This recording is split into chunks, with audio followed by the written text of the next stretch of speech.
front is just pulling down like this. All the way from quads, pulling on the hips, hip flexors pulling on where they're attached up here somewhere, and it all moves me forward.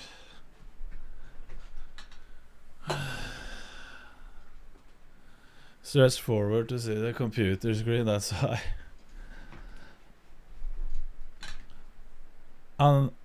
Anatoric pelvic tilt, that's the name. It goes all the way. It's everything. That's why I'm like pulled forward. It's because you never stretch. That is correct. Anterior pelvic tilt. Akira is sleeping. Will it help with a lot of stretching? Yes. How's the pelvis, not upper back? I don't know exact name. Check YouTube channel. Athlete Next for it. Athlete Next is only fake weight channel. Notre Dame burned down. You lost your job.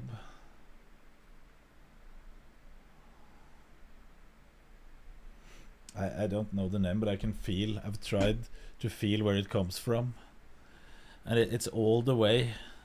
It's all the way. Kira, hi. Hi, Kira.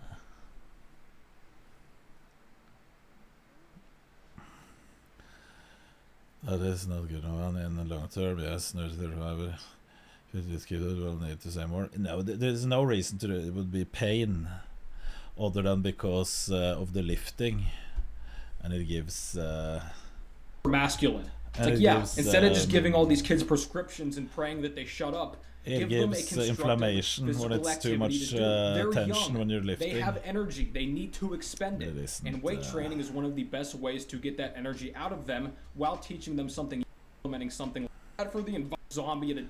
I agree with this guy. I agree with this guy. He is correct. Now we have watched so much shit.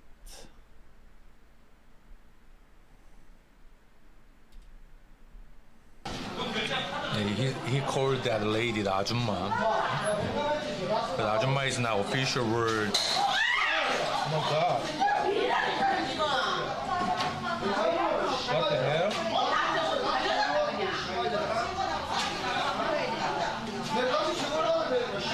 Oh my god.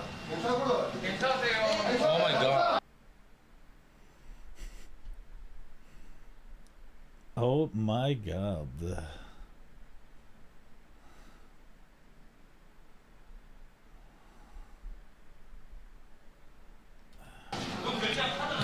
He called that lady the 아줌마. He's molding. But 아줌마 is now official word. Oh my god. He throws it backwards. Why does he throw it backward?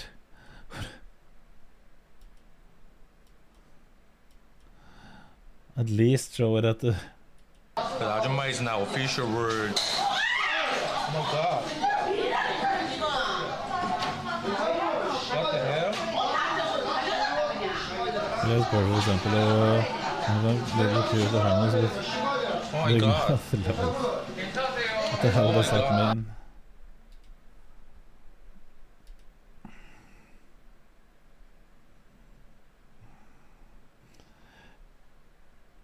Mage explains WoW Arena synergy to his girlfriend. What?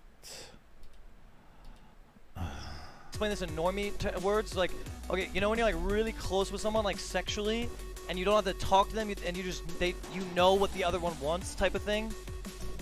That would be the normie way of explaining our synergy. Does that make sense? So like in the game, we have sexual synergy, right? Like we know what the other one wants. So it's like if he wants a full poly, then it's like, okay, he wants me to, you know, tickle his arm or whatever. You know, it's like same kind of thing. Make sense? No, it doesn't make sense. Let's see what the comment says. What's the banger in the background? Knut slips up during a paid sponsorship. At least they didn't see his Discord logs. At least they didn't fucking... He had the fucking balls to say it. Oh lol. Rice. You could sit there and just do this and see everything upgrade. And what is really the end goal in this shit? So, not shit.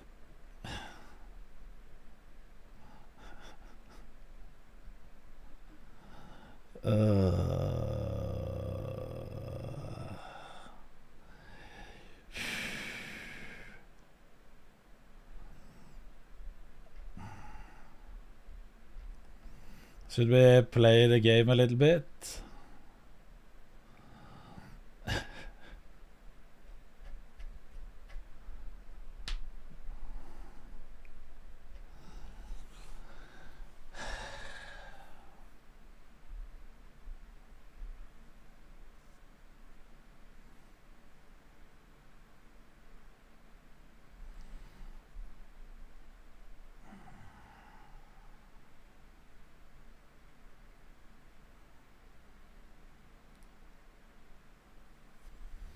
Okay, let's move on. I'm gonna say that that's it.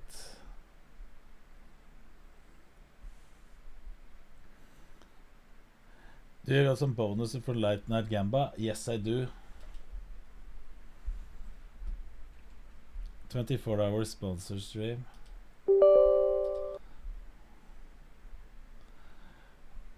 This. Oh my gosh, that looks so fun. Hey, I'd be the most lit person there. I put it down.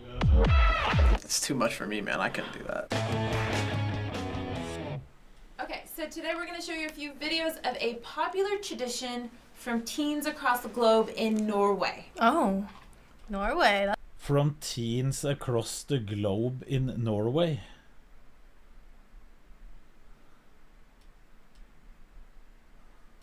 That's very far. That's like close to my home. Where are you from? Denmark.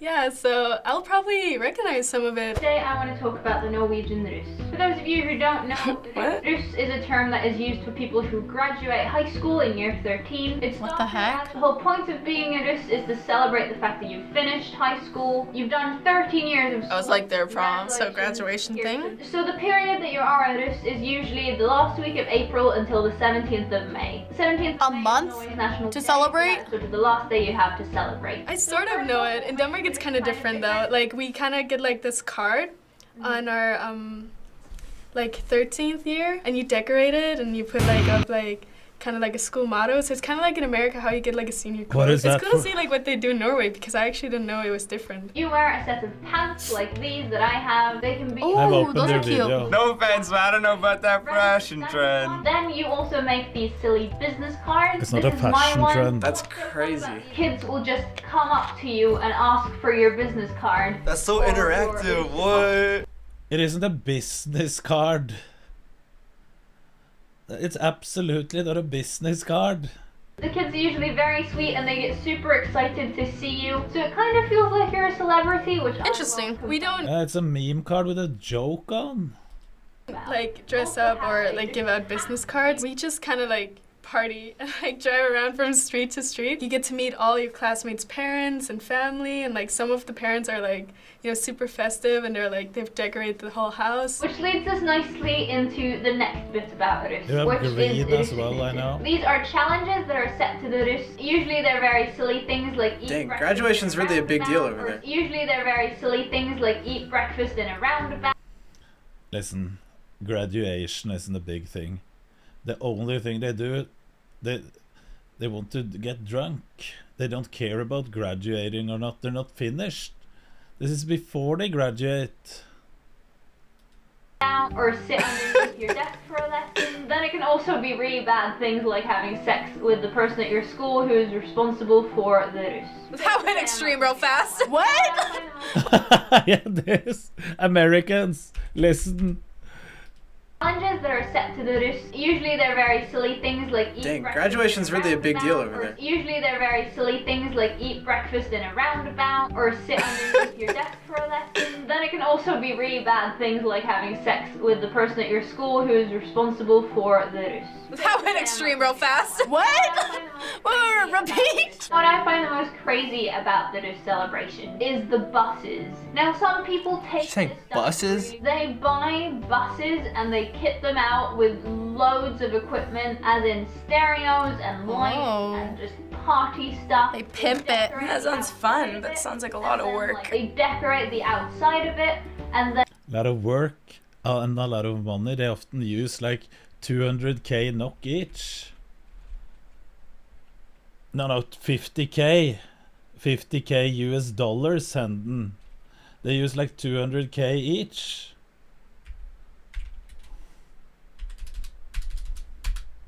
Which they are on a bus, so they're using like 20,000.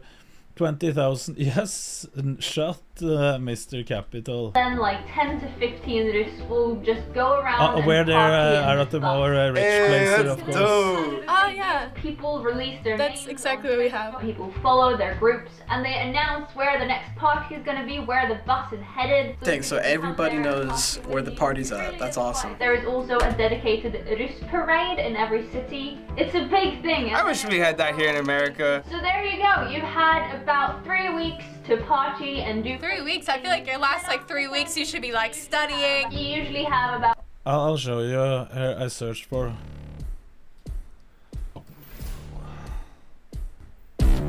Velkommen ombord. En gårsdagens hendelse. Her har du kjettingen han brukte. Han ligger her ennå.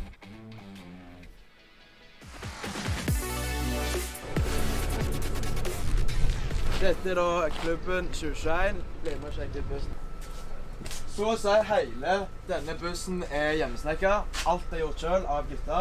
Her har du en BH og en truse som personlig er sendt til meg av Lana Rhodes. Ja, her har du anlegg da. He said there was bra and panties from Lana Rhodes.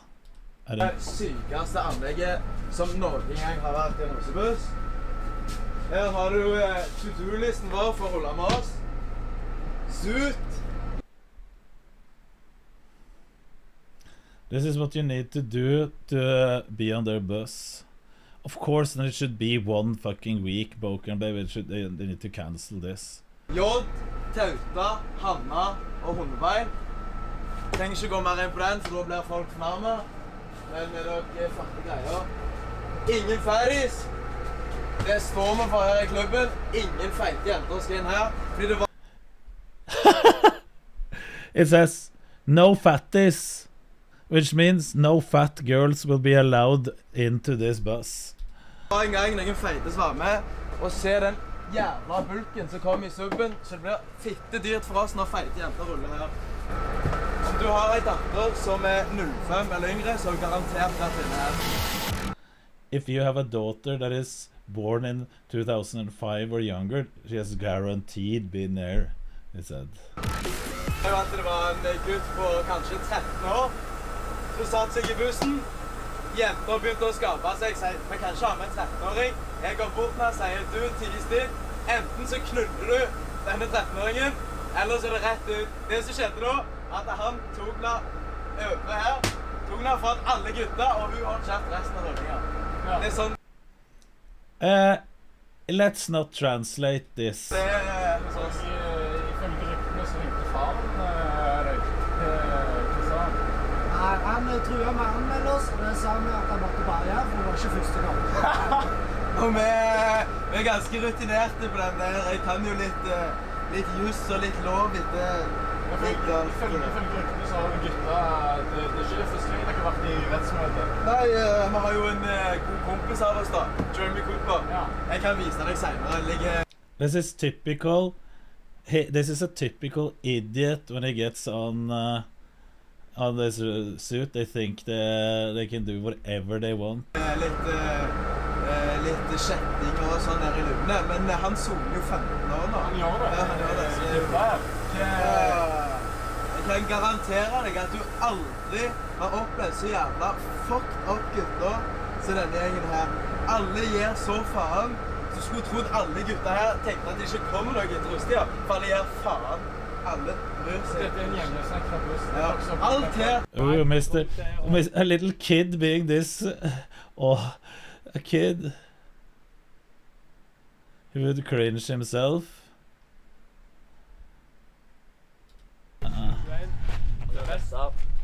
Listen, I've been a bouncer at one of the biggest parties for this a few years. And let's just say there's more of his kind that is talking like that and trying to do like he is saying as well. That's why when we were bouncers there, we got the biggest mag light and handcuffs. That was the equipment we got. En av de beste utryggene i hele Stavanger. Det er homecoming som sprenger. Ja. Jævla bæsjebuss. Altså. Se på kjøkken, det er orden. Og selvfølgelig har vi 3 slag i fjell med. Den er jævla fin. Alt er faen fint. Spesiallagde stol til Liban. Var jævla dyre. Han hadde lyst på gaffateip, fordi dette faen er. Her er sant. Her er det god peis. Do you handcuff anyone? A lot of people. Det koster faen mye. Skal ikke jeg komme ut med I didn't smack anyone with the mag light other than to the leg. De er så jævla kåte med en gang. Joakim og Lasse, de dunker her. That's where we used the mag light. Vi hadde egentlig flere våpen her, men det var så jævla stygge bitches i loungen som måtte jage ut, og etter det så har vi mistet de. Forsvinner hele tiden og jævlig irriterende. Så hva skal vi jage ut med nå, vet jeg faen jeg. Kan du ta den nå, men litt sånn skjold, kan jeg si her. Leopard, vet du faen. Ja, det var katten min, flott. Ja, og så her det her We're going to show them the buses, how expensive some of them are. But this was a bit scuffed. But this is probably... Hold up, ballek nå. Ja, hva faen? Right, akkurat der, og knulla. But I'm a bit afraid that we could see some nudity in this ones. You never know when they're pulling down their pants, showing ass. You would never know.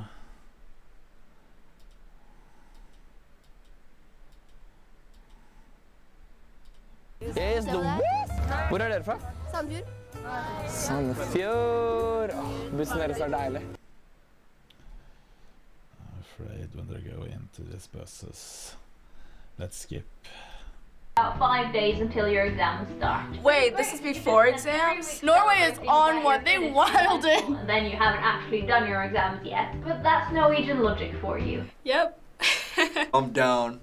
I'm down. Sign me up. That's pretty funny. To start planning for your roost party as early as your freshman year. Oh, yeah. Early as your freshman year, which is their... Actually done your exams yet. But that's Norwegian logic for you. Yep. I'm down. I'm down. Sign me up. That's pretty funny. Celebrating being done with high school themselves and then you're not even done with high school. Okay, so next thing I'm going to show you is the group of 26 senior girls who are in their roost year, which is their senior year in high school. It's common to start planning for your roost party as early as your freshman year.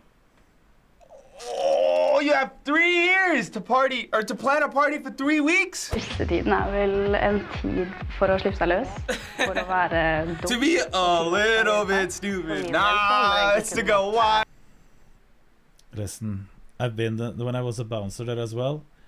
One of the tasks we had was to walk and patrol an area which was called the 100-meter forest, same as in Winnie the Pooh. I'm not sure if that's the word. Let's just say if you had seen that, you would have thought, oh my, not like this.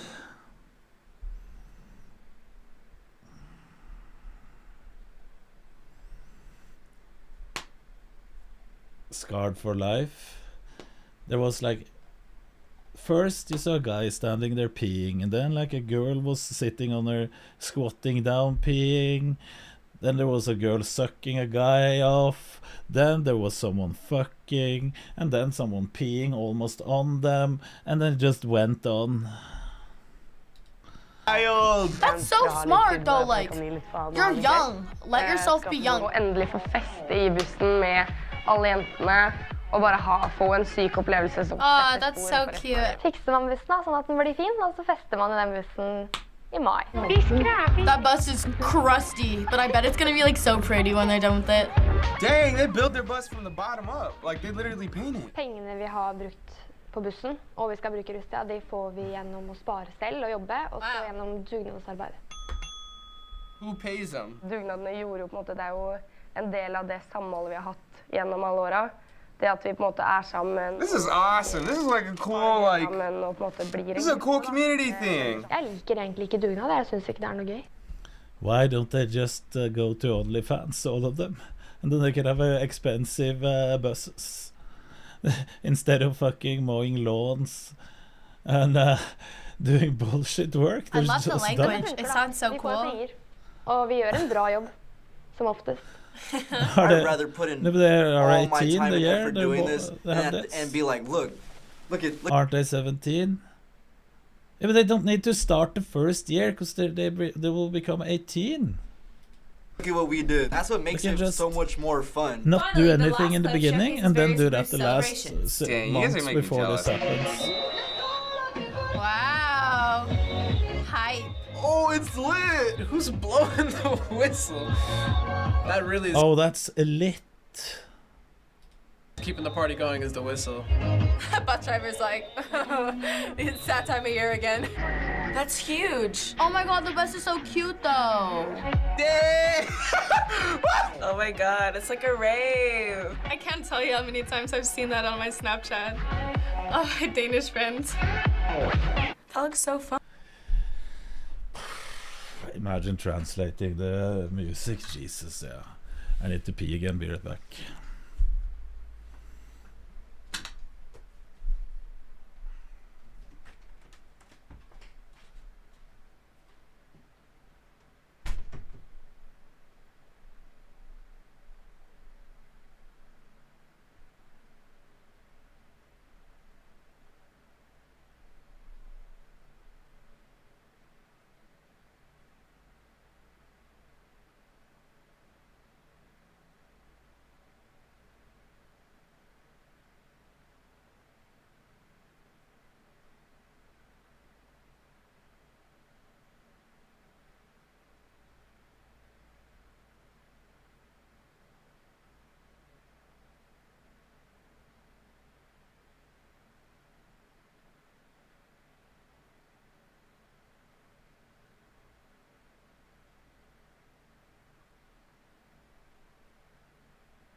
Bass Hunter music with bad text, Infinite Silver, don't you agree?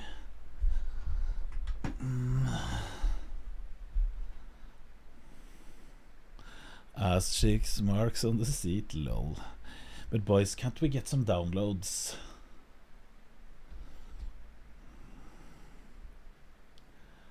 Are you gonna pay for Louise's roots? But I hope that's cancelled till she's that age.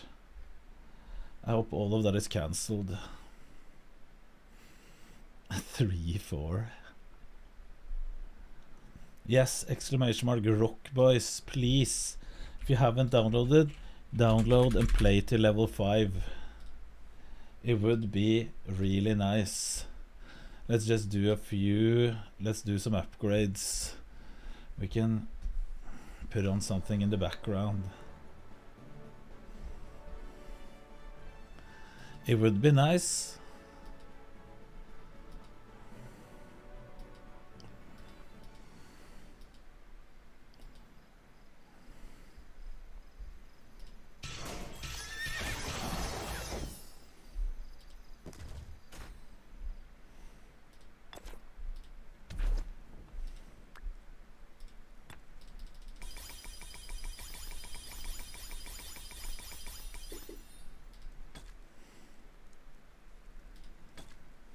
Gifts.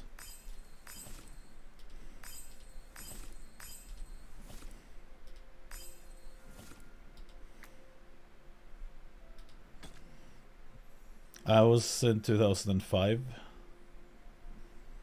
2001. I'm not that old.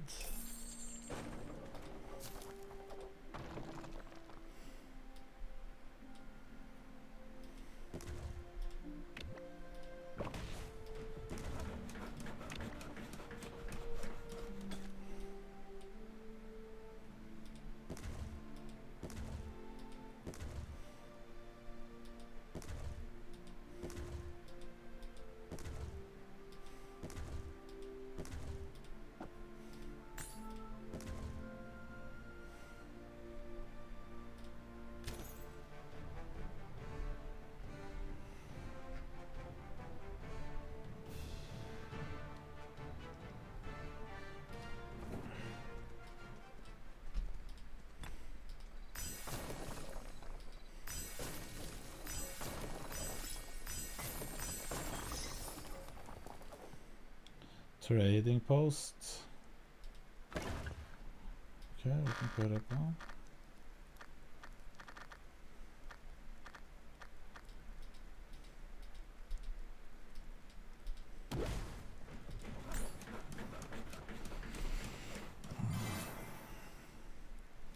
It isn't a shit game.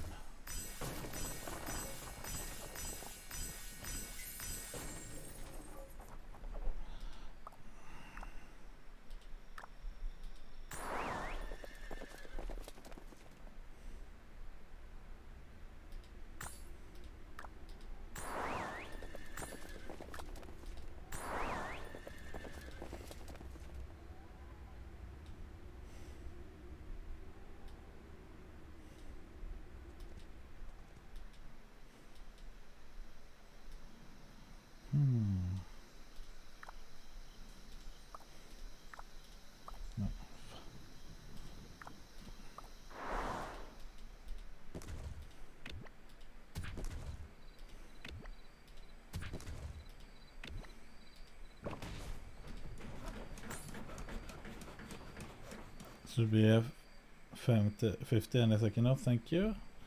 It have been a bit slow sometimes.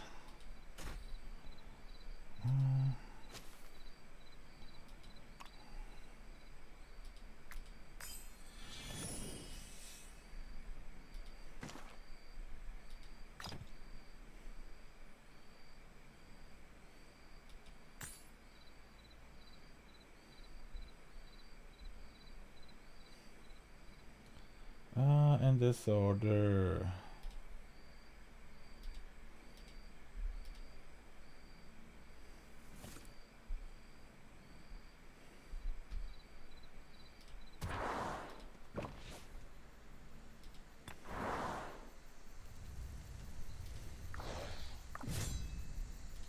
Ostis etiam praevictoria non ex scutot, sed ex gladio evenit. It's a fun game, boys. Born on Christmas Eve is really fun.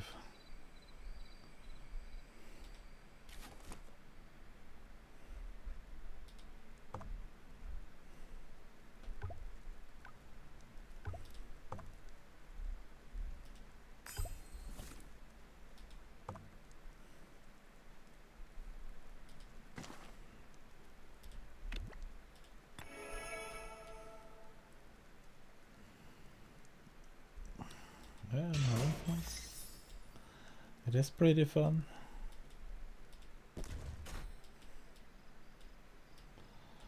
Okay, we have one thing being built now. We have two things.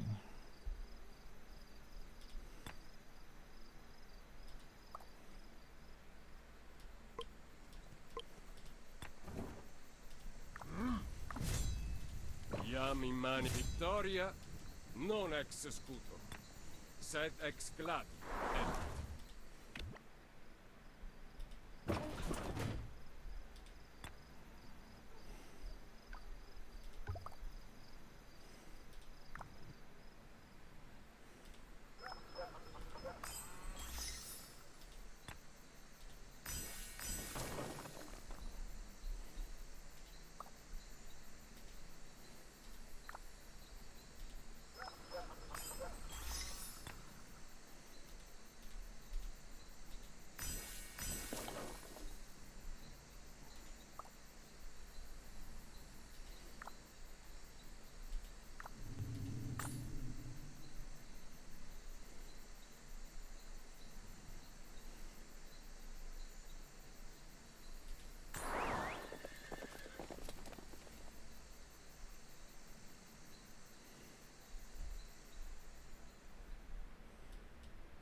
He's running up.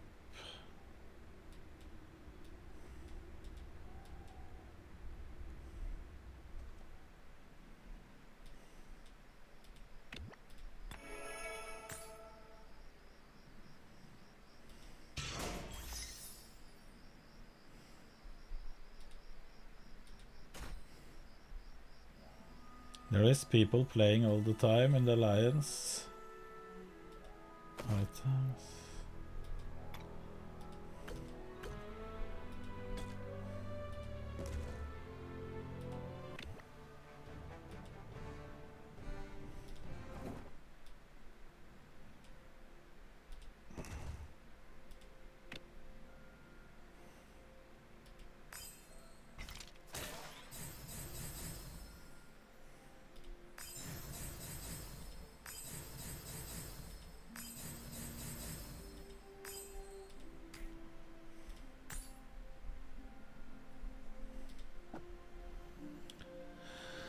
Knud, German, Britain, Viking, or what? What do you mean?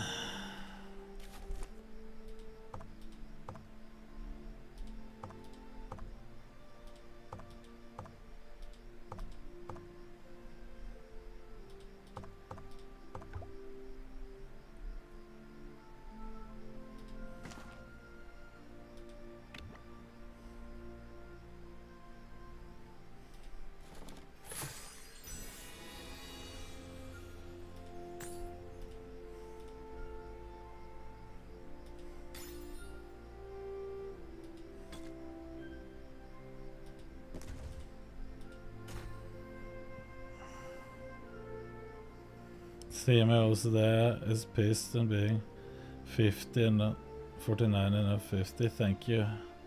Thank you.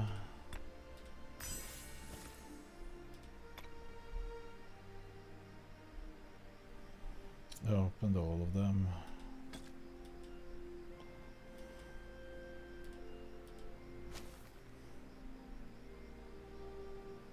What? This is the kingdom chat, okay. It will be 51 then. I hope so. I hope it will be 150. I hope there will be 150. Let's just speed things up.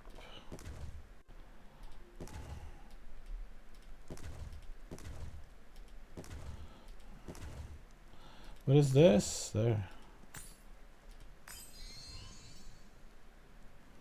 That's ours.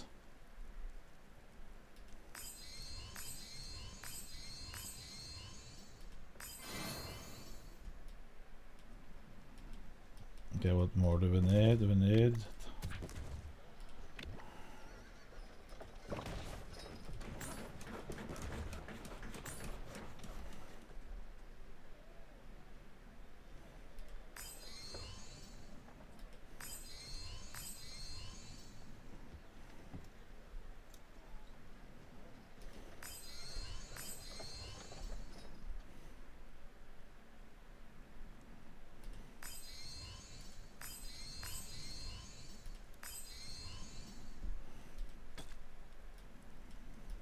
can start this one.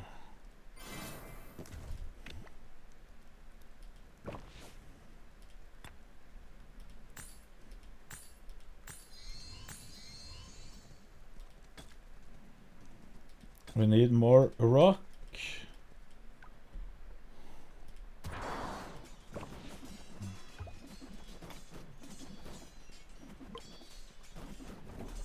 What is happening?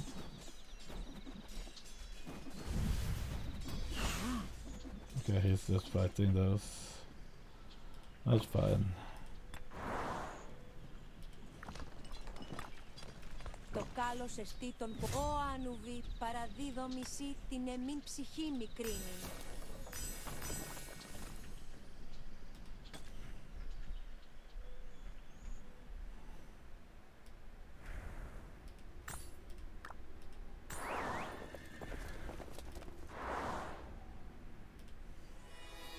Governor, holy sites of divine power can be found throughout the kingdom.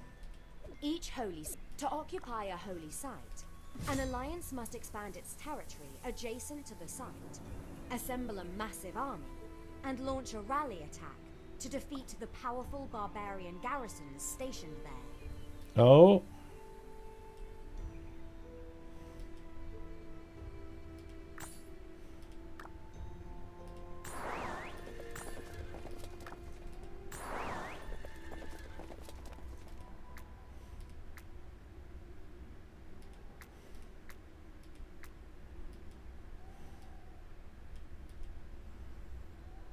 And more rock, yes. Okay, we have done this. What should we do the rest of the evening? We have, how long have we been streaming? 12 hours. We still have to go a bit more, don't we? Still pretty early. 12 hours 37. That's not long enough. Gamba, we can do that a bit later, I feel.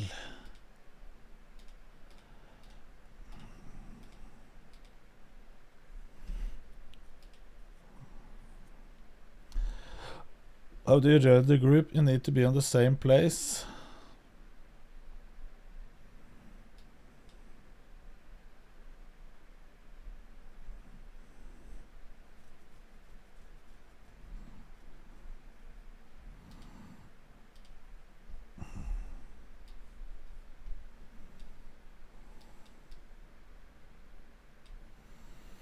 Oh my god, I got this one from Everett when he saw the snap filters.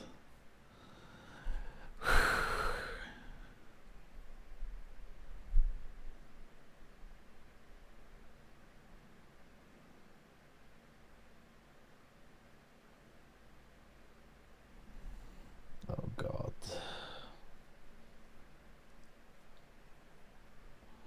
So is the best hands down?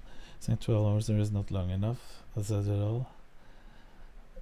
Yeah, but it. No, I'm not saying.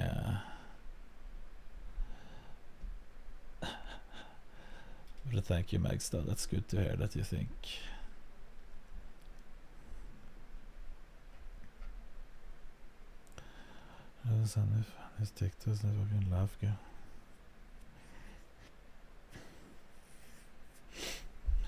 Beneficial for your life, Tugrud. That is true.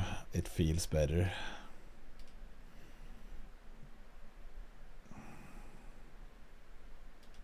With him. Oh, what is this? Johnny Depp's lawyer destroying Amber Heard. Should we have a look? That's... Objection leading. Your Honor, I'm going to object on hearsay. He's gonna, my co-star... Objection, Your Honor, hearsay. Objection, hearsay. Her communications are hearsay. I tried to say that it was fine. What is hearsay? What does that mean? Does anyone...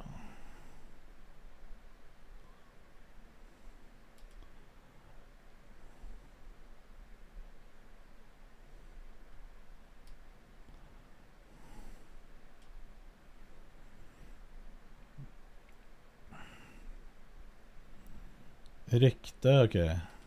Hearsay. I found out that he was in a hotel room with Paul Objection. Bettany. Hearsay. Did you have with Lily Rose without saying anything she said? Objection. Hearsay. Objection. Leading. If we approach and then your kid's in the car on the street, you Objection. need to move Hearsay. That calls for hearsay, Your Honor. When he finished filming, the plan was to do Objection, the Your Honor. detox. Hearsay. Objection. Form. Compound. Which color is underneath the other? Objection. Calls for speculation. Yes. Objection. Form. Lack of foundation. I was in such shock and Objection, Your Honor. Non-responsive. Objection. Form. Compound. I'll allow it, but just trying to keep the record clear. 272 has already been entered into evidence without that redactions, and there wasn't any objection. So if I can have both sides to keep track of their evidence, it's not my job to keep this. It's really the party's responsibility to take care of the record, not mine. My apologies on that one.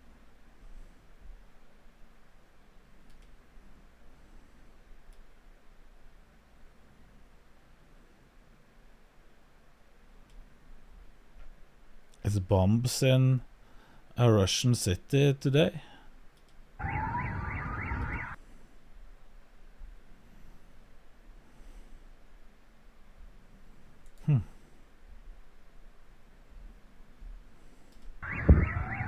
Det var I morgentimene mandag. We could, or is it Monday? It's not today.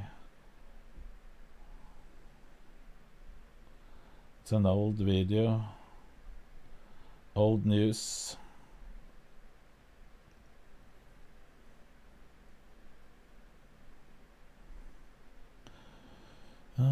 Wasn't watching this trial at all, according to Knut, who is lying or who is right. I haven't watched enough.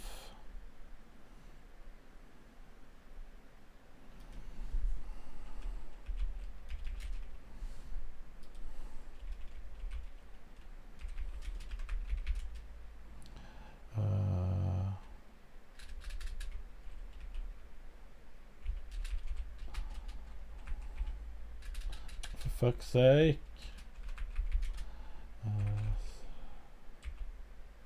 Summary.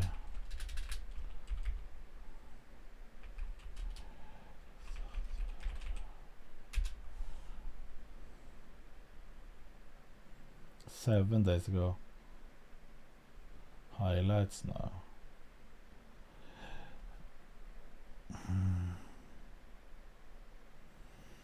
Yes, a lot can happen that day in the Ukraine conflict because it's an important day for Russia called Victory Day. Yeah, we should be ready on Monday to see if they're, but most likely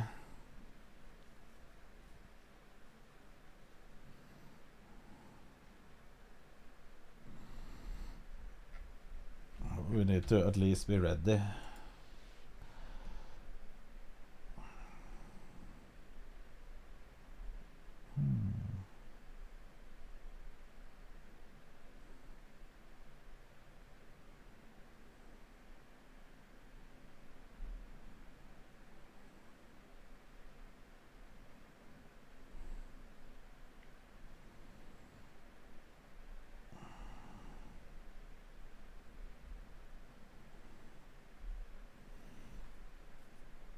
No, there's no nukes. Most likely no nukes.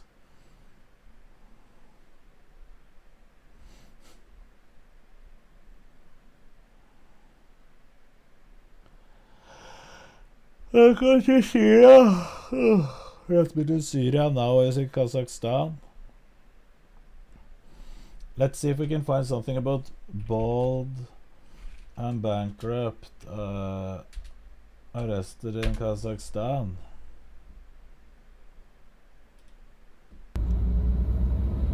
Had to make a real quick video. Just heard the news that Bald and Bankrupt and a lean chick were arrested in Kazakhstan, snooping around the Cosmodrome where Russia launches its rockets. The link I have will be in the description. Not sure what's going on here. That is extremely weird, considering that well, it's just weird. You know, it's just... Surprise, surprise! The Russians are arresting a man from England that is walking around with a camera.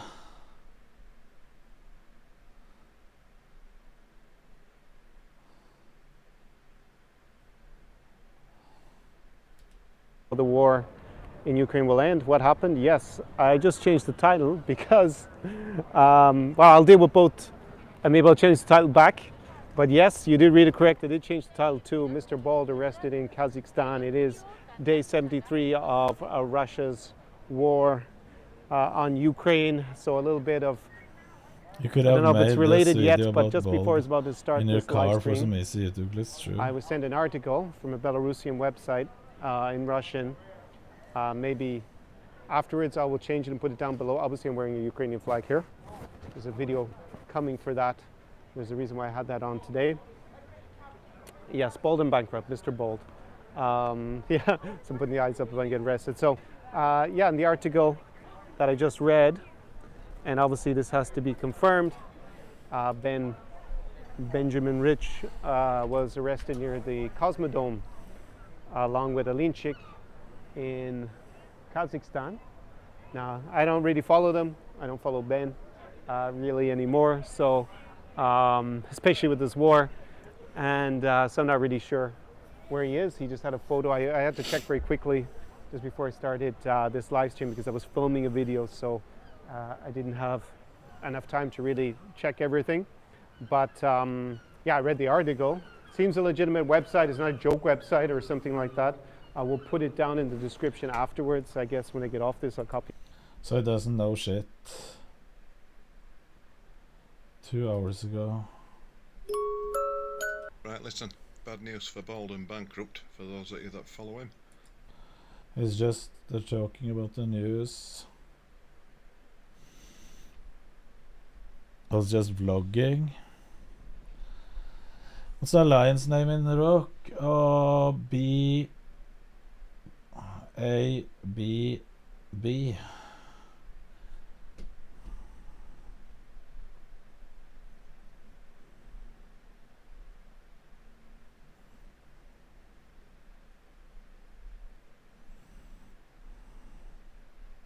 I think.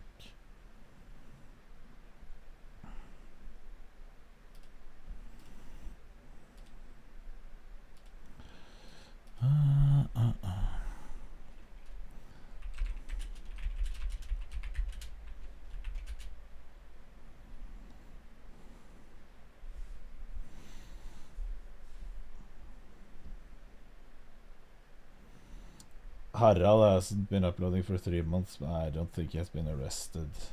Let's check his Instagram.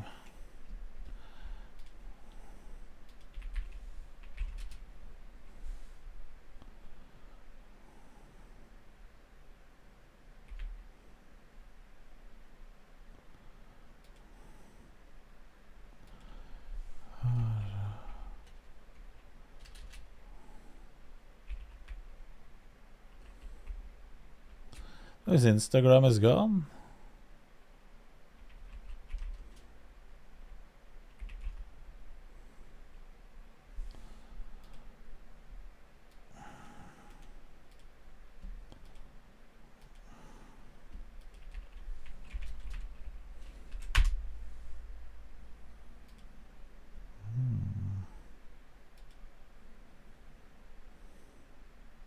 Oh, there it is.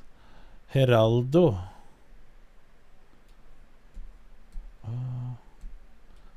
When was his last update? April 25th.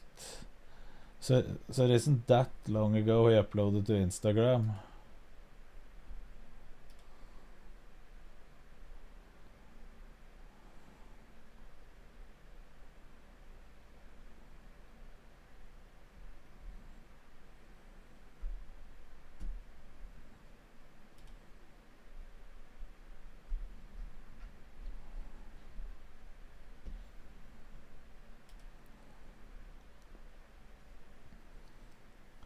What is this? Sikuno on YouTube.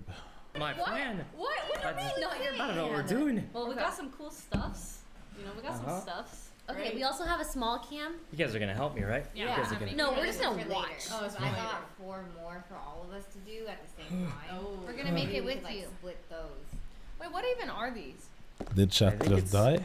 Or did you all fall asleep? No. Wait, tuna? This is salty? Yeah. It's candy! It's candy! Wait, Candy! It says so cute and so fun. Yeah. Uh-huh. Sandahan.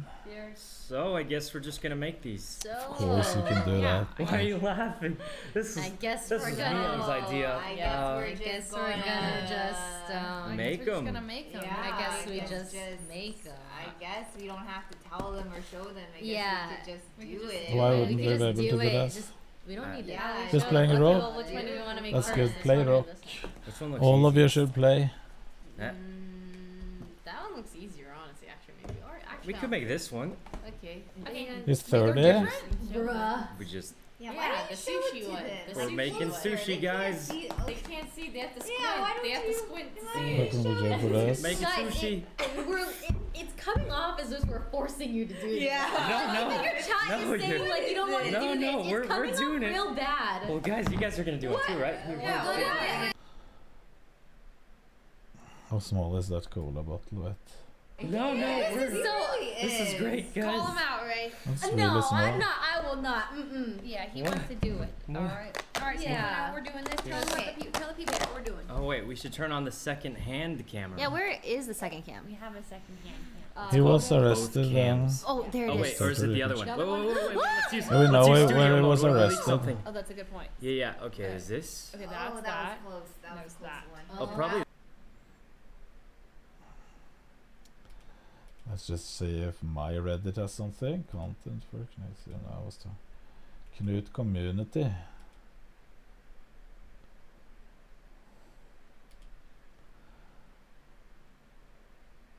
A short look into the future. I knew you would love this one.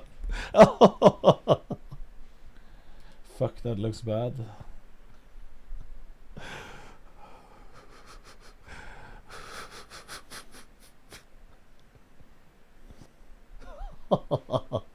I knew you would love this one.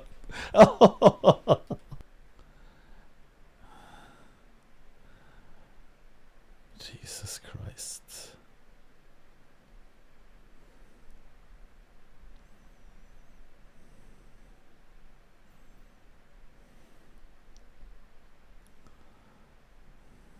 Yikes.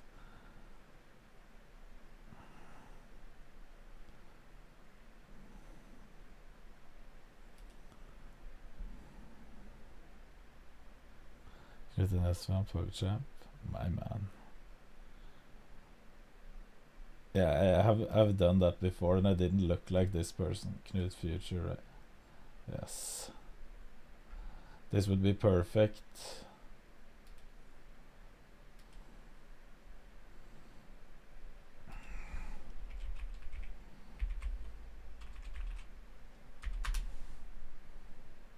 Livestream Norge.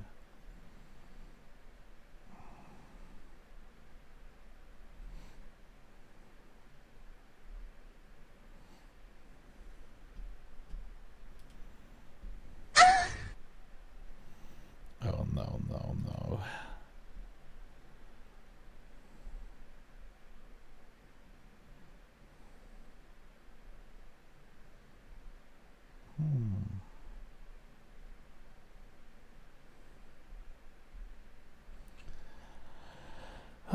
Should we stop by Norwegian Twitch and see if there's any drunk people today? This is the perfect timing. Is there any drunk? Diamond? Oh, this is one viewers. Hi. Sabaton, not drunk. Malaga soon, not drunk. He's just dancing, he's not drunk. Wanna go to bed?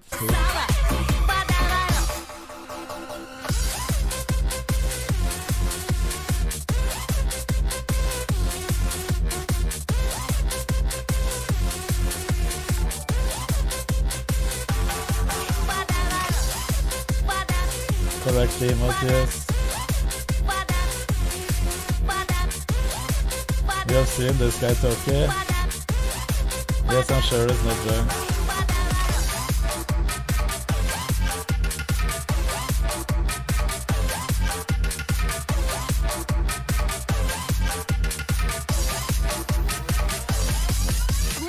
He lives in Stange.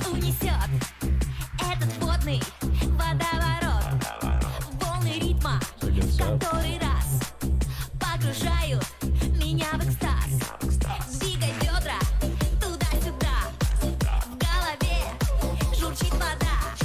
He dances all the time, this is his thing.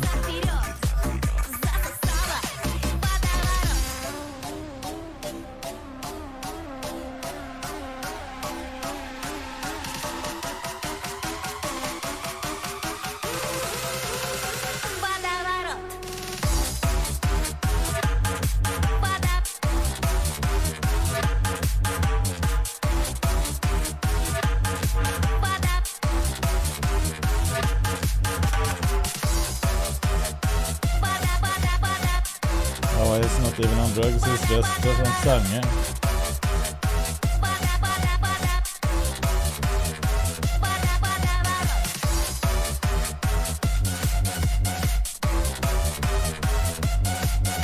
It's so sad that Capio never did a collab with him.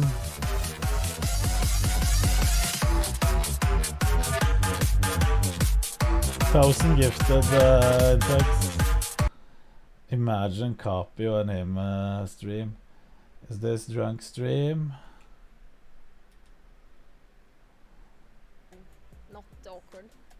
I'm so the opposite of awkward actually. I'm very the opposite of. I don't even know the same word accent. I'm so social. The same accent. No, I did not make it more awkward, Rinse. I did not. Lunetroll, tusen takk for 100 bits igjen. I'm a social expert, so I'm like not awkward. So never feel like I'm awkward. Probably drunk. Looks drunk. Jeg er den ukleineste. Der har vi ordet Strawberry. Jeg er den ukleineste. American Hasties, please, tangerine, come on back to me. What is 6.4? Linnea is a wonderful woman, strong and good. I hope you guys show her love. Tusen takk, Lunetroll. She's drunk, yeah, she looks drunk. Uncringe, kanskje. Yes, I'm so... So is there more... Oh, that was drunk. This is drunk stream. Ja, men Orten, her er jo inne. You can see the alcohol. Hello?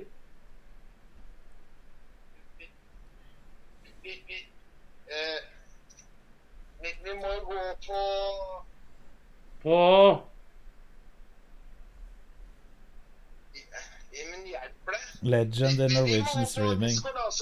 Legend in Norwegian streaming. Ja. Det gjør vi, vet du. Jeg trykker det her, så... 95. Velkommen, står det her. Jeg ringer deg på nytt nå, Mitsa. Og du svarer. Ja. She got partnered, correct. He's drunk. This is the story about the man called the Ganja Man. A long story about the biggest man from Azkaban. He take you with ya, he come not with ya. I have nothing against them, I don't care, but I think it's boring AF. If the content is being drunk, I mean... But I can have other content and be drunk at the same time. But that's, for me, I don't care what people watch different stuff. I'm not saying other people think my content is any better. Just being a pepega. fyr av helvete. Så det rett og slett en Marshall-kabinett. Oi, jeg har mistet en knapp, gitt. Hva faen den blitt da? Jeg har mistet en knapp da, men... Borgvang is the legend.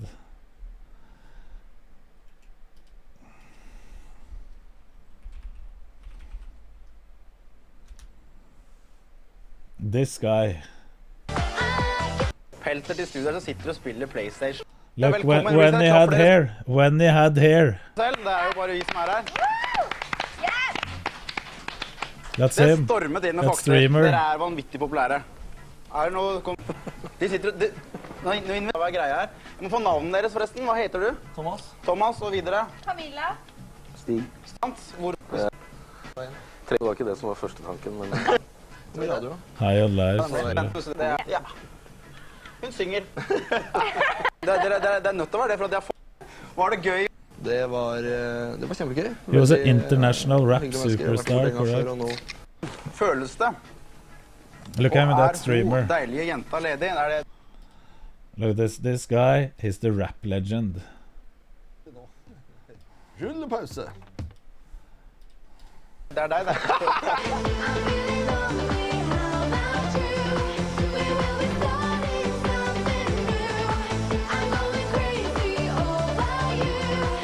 Emil, revy.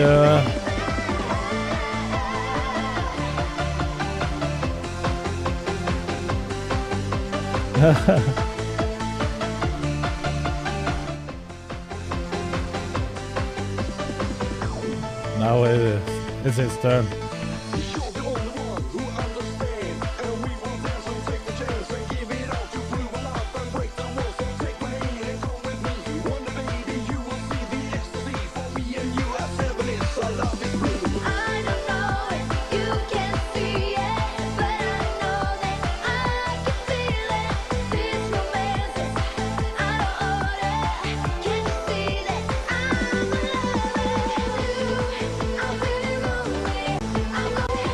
We need more Borgvang.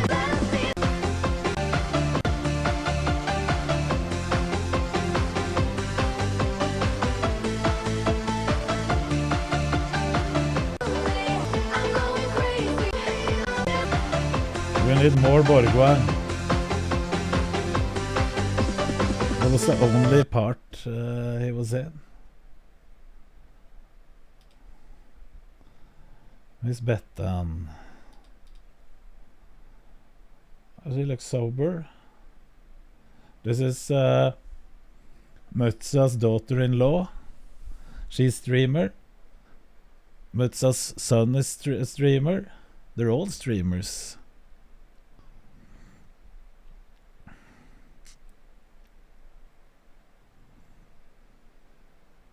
Fucking production value. Better than mine. Gamer girl ginger.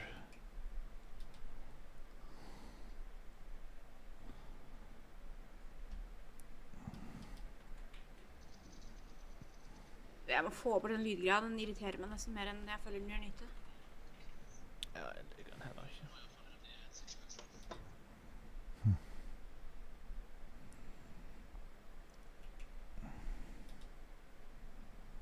Vi elsker å lage rot. Yes, det gjør vi. Why does all of these streamers have better By the way. setups and rooms than me? Dette er Mr. Bean, sant? Why do they all have nicer streaming rooms than me?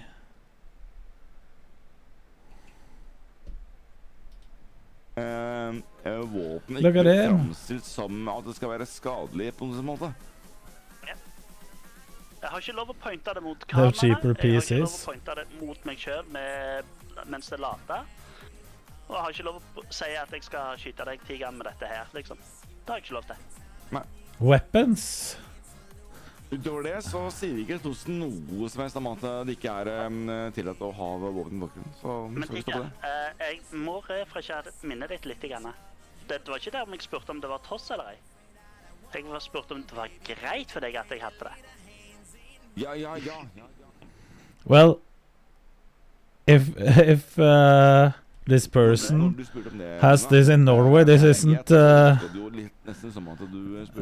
allowed to have stored like this. Ja.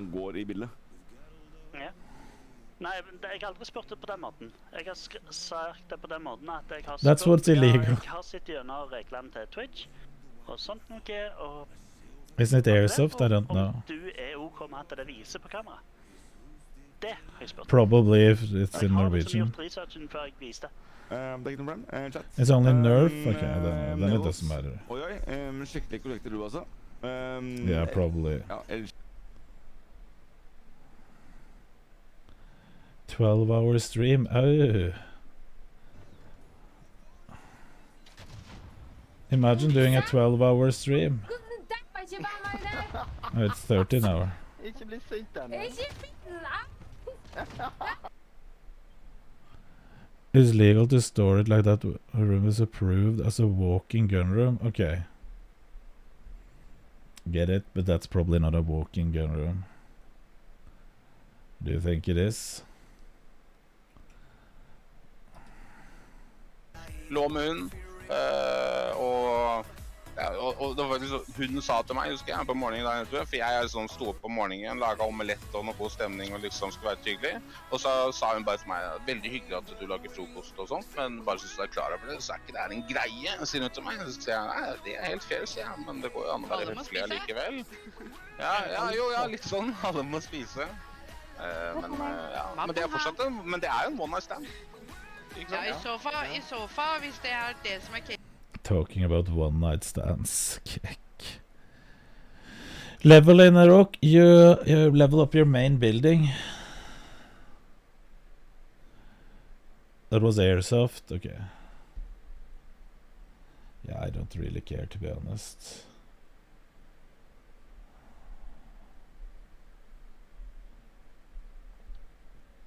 Level 4 now. 75 followers, 8 viewers. Let's see if the chat is alive. Men du må fortsette ferdig, ass. Eller sette hvert fall frem hit. Woman tag. Du var på sesong 2, sa du? Eller 3?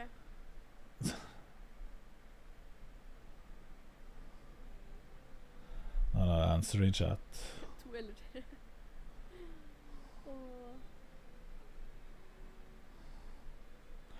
Also has the light setup for the room, everything. Jeg synes bare det blir bedre. Why can't my stream be like this? Why can I don't have the best equipment? You need lights. I have this scuffed room.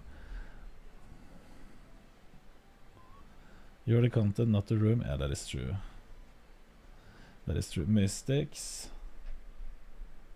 What is that?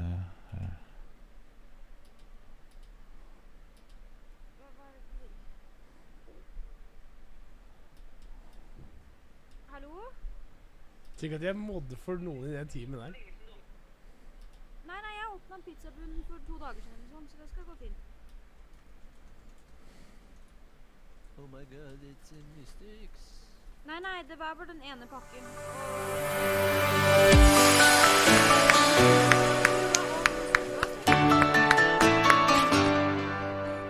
Kanot, takk for 56 måneder. De burde jo streame meg nå, restreamer du meg nå, Knut? Ja. For once in a lifetime. Kanot, takk for 56 måneder. De burde jo streame meg nå. Turn off Mystics. Do something fun for us. Spotted! Yes. Og prater bra, Knut. Og prater bra. Kanot?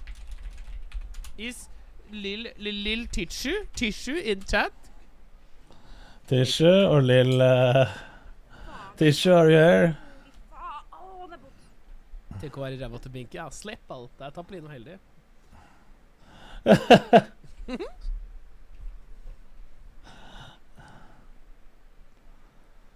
Kiss a homie. Oi, det 2 drops på 320.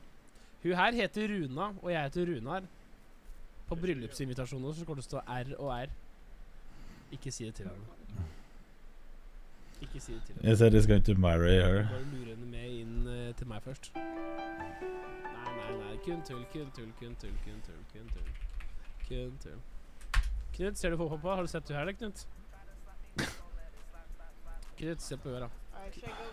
Knut, se på øra, Knut. What do you guys normally do on Saturdays? Herregud. I literally normally, by the way, I moved around. Knut, I just have to go down 40 kilos and flex my bank account, and she will come rolling. This is my Kim K. Kim Kardashian. Har du ikke sett rumpa hennes? Hei, Krista. Hallo. Sens jeg ser hva du skriver i Knut-chat. Du er down bad. I'm telling you. Ok. Skal du gifte meg selv, Brillen? Should I change the OTD to 10? This thing's down bad, dude. Se nå, Knut. Se nå! No.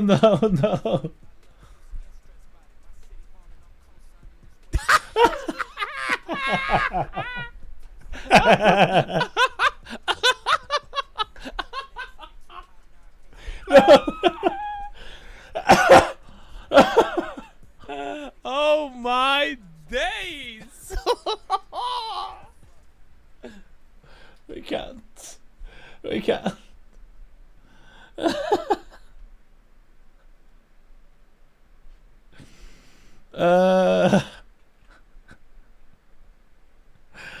I had to leave Mystic's channel quick for in case of the US.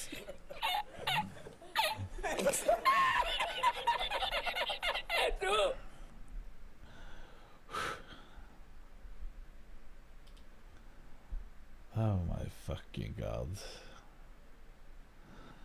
No.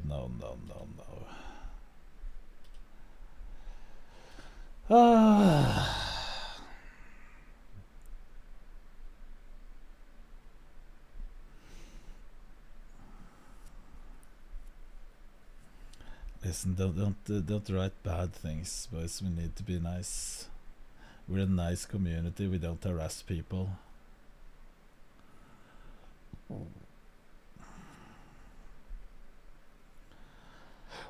No hamstring, it's 100%.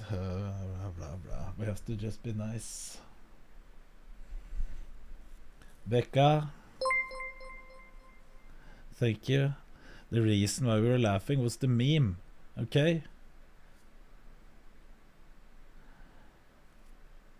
It was the meme. You need to get a shorts like that.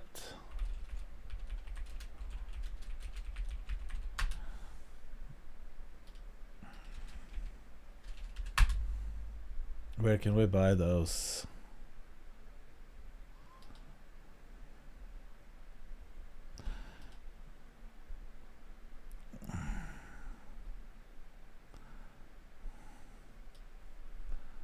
This one?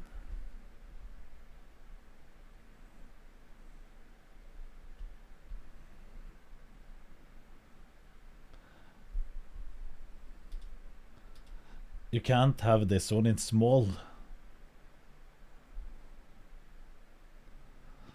Walking around in Hamar with that one?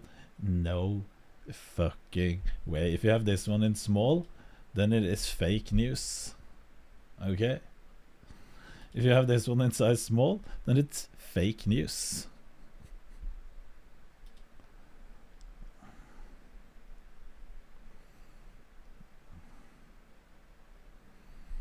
So that's not allowed. It shouldn't be produced in other than extra large. That should be the only size.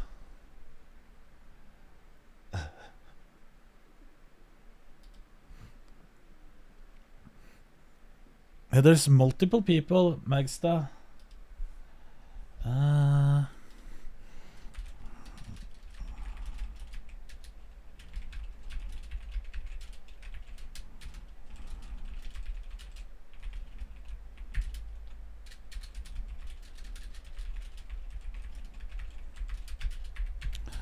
I messaged my contact because he said viewers have to download the game to get to level 5 on PC using my link.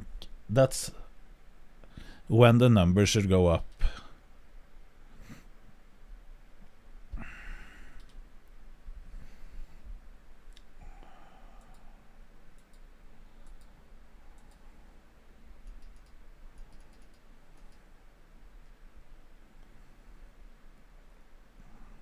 Level 4.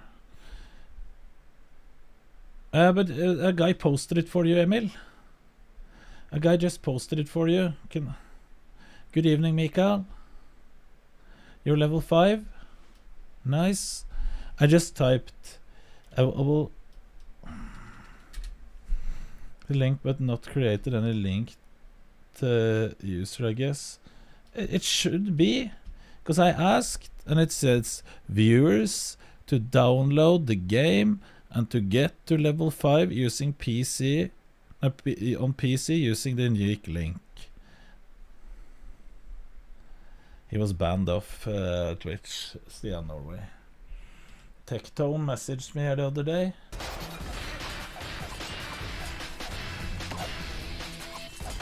I'm not sure if I responded to him. White House Station, New Jersey, a quaint village surrounded by rich farmland. It's a popular place for New York commuters to live. Bill and Adele ran successful diners here for decades. We made, with the previous businesses, approximately $1 million. I said, that's it, I'm retired, I'm done, I'm finished. Hey, Charlie. It was nice. When we retired, by the third day, I was bored. But in 2006, they came out of retirement to open their first fine dining restaurant with their daughter, Cheryl. I'm doing good, Mikael. I've been a bit tired today, but other than that, really good. What about you? Hey, what's up guys, and my friends, welcome back to my channel. So for today's video, I brought you another video about fun facts. However, today, as you read in the title, I will be covering Norway. Okay, I've noticed that many of you guys who watch my videos are from Norway, so I was like, you know,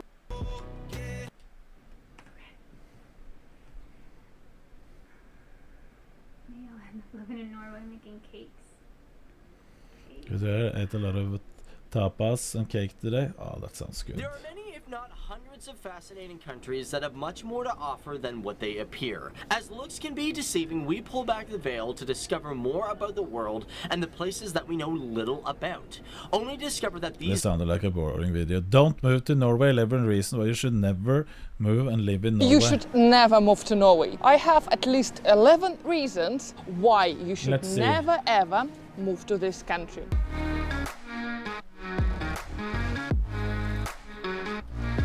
I have only got living for free in Norway. We have to see that. Center. Everything is shut. Like need to see the this only one. person outside. Even the supermarkets are closed here. Yeah. Good reason. Your town?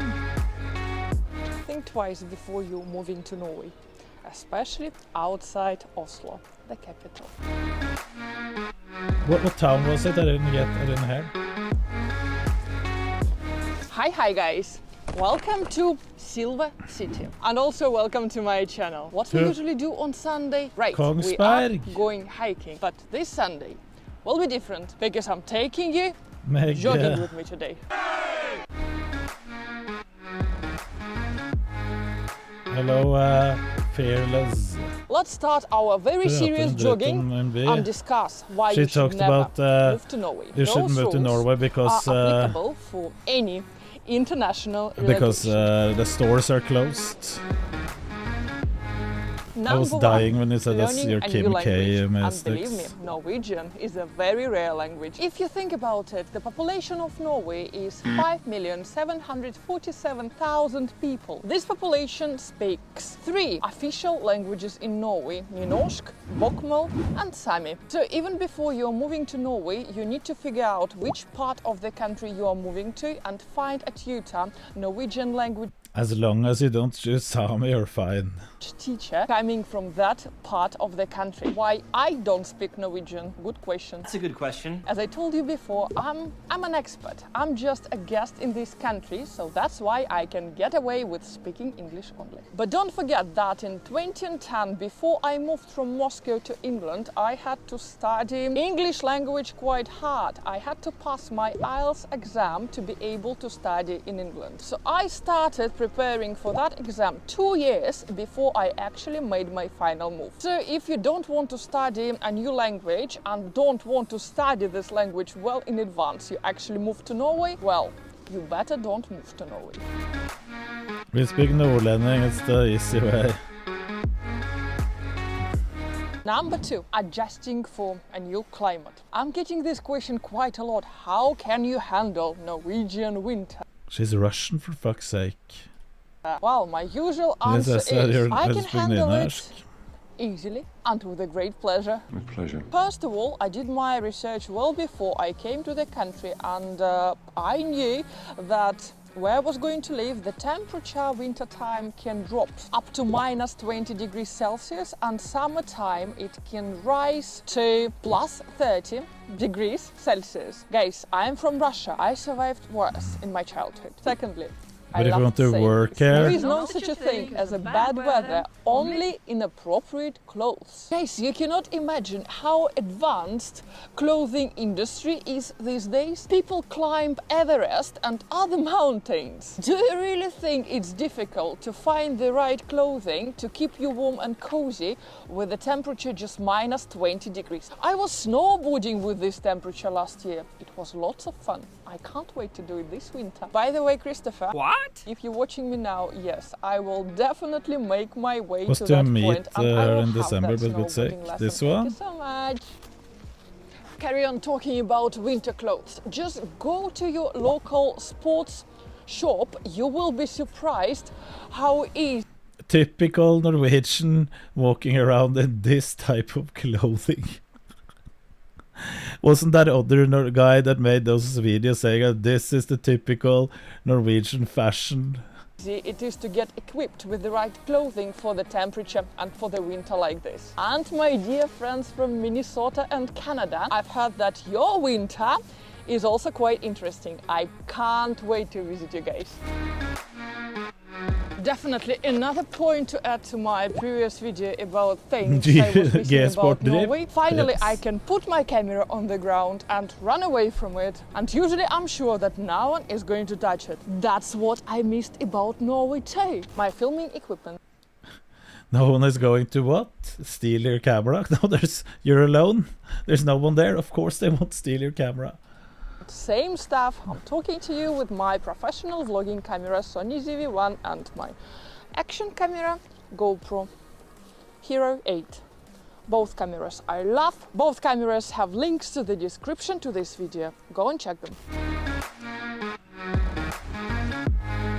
Number 3, you are weather dependent. Like you cannot work or you cannot function when the sun doesn't shine brightly. That's different, and you will have to change your attitude because the weather in Norway can change 10 times per day, especially autumn or springtime. And also wintertime, the days are going to be shorter. So if your mood and your ability to work and perform strictly depends on weather, well, I'm afraid Norway is not the right country for you. Let's carry on talking about the weather. Is there anyone that really is dependent on the weather if they can work or not? Or is that just lazy people having a fucking excuse? The last point about the weather, I promise. The last one. Point number 4. You don't like outdoor activity. I'm not a fan of outdoor activities. It is true. Thank you. Like I get when it's no sunlight at all, you can feel a little bit down. I see that one, but if it's in the north in the winter, that can be a bit rough. You don't like outdoor activities? Listen, we have good houses in Norway. If you can't stand outdoor activities, Norway is not the right country for you, period. At this point, you can stop watching this video. It was a joke! Keep watching. You're still watching? It should be working. Seems like you really want to come to Norway and live here. Or you already. But it's probably By slow. the way, let me know in the comments down below. Do you just want to come to Norway or relocate to Norway, or you already living here? When you move to Norway or to any other country, you will have to work hard. Much harder than you used to work in your own country. Fake news.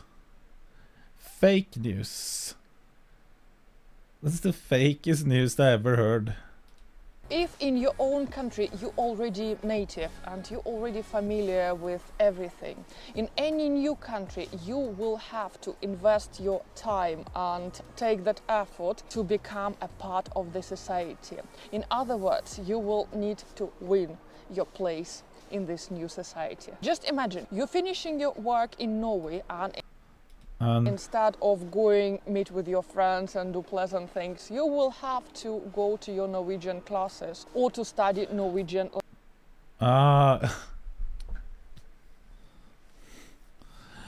You will have to work hard to learn the language.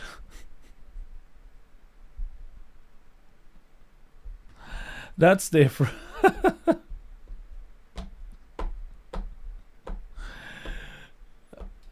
Language at home. You will not be able to watch your Netflix and your favorite movies. Say that, yeah. Switch all the movies you're watching into Norwegian because this is the fast. Because let's say if you come from almost whatever country in the world and you come to Norway and they tell you you have 5 weeks paid vacation. Then we would have said, what the hell? Can we have 5 weeks vacation off? And paid as well. And people are fighting for not having that 7.5 hours workday, but they want 6-hour workday. Like, And the best way I would say to practice and master any new language. Are you ready to sacrifice your free time and your favorite activity and start investing in your development in a new country? If your spare time and your social life is more important for you, well, international relocation might be just not for you. Number 6. Yes, I'm staying here because I like the light. You will miss your local food and local ingredients. I've heard this so many times. But you will come here and you will get high quality food. High quality.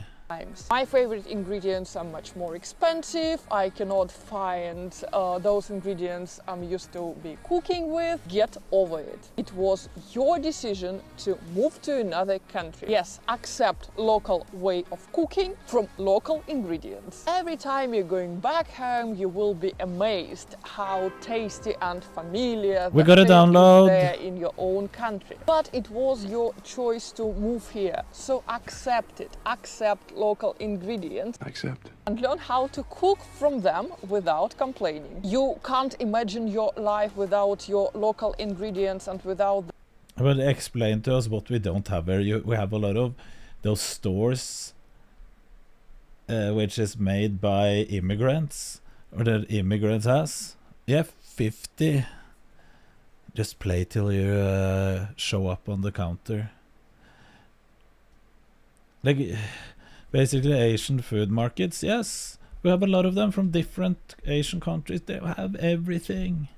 That food you were growing up with, well. Kiwi doesn't have all international food, no, that is correct. Stay in your country.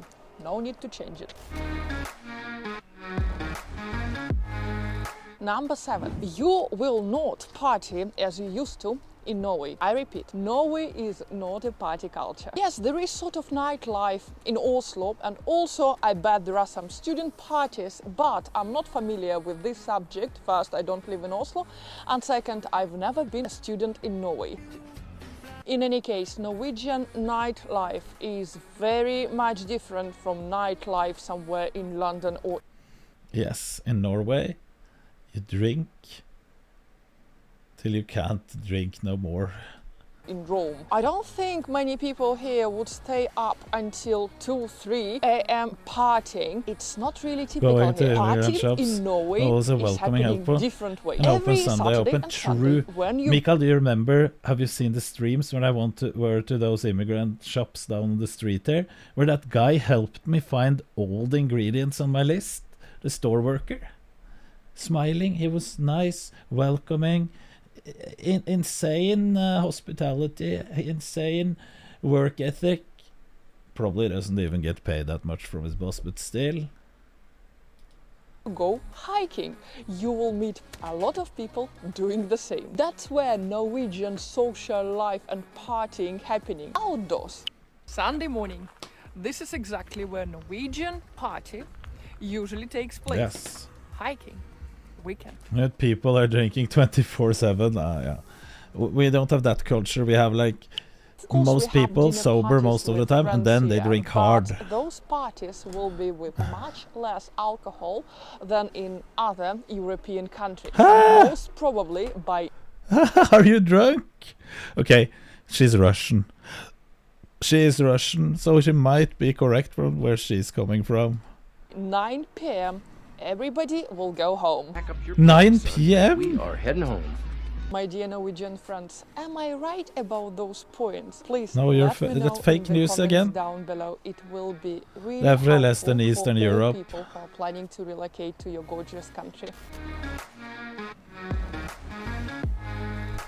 Just saying, Norwegians are known for when they're coming out of Norway, going to places like Spain, Greece, in those areas, being the drunkest idiots there is.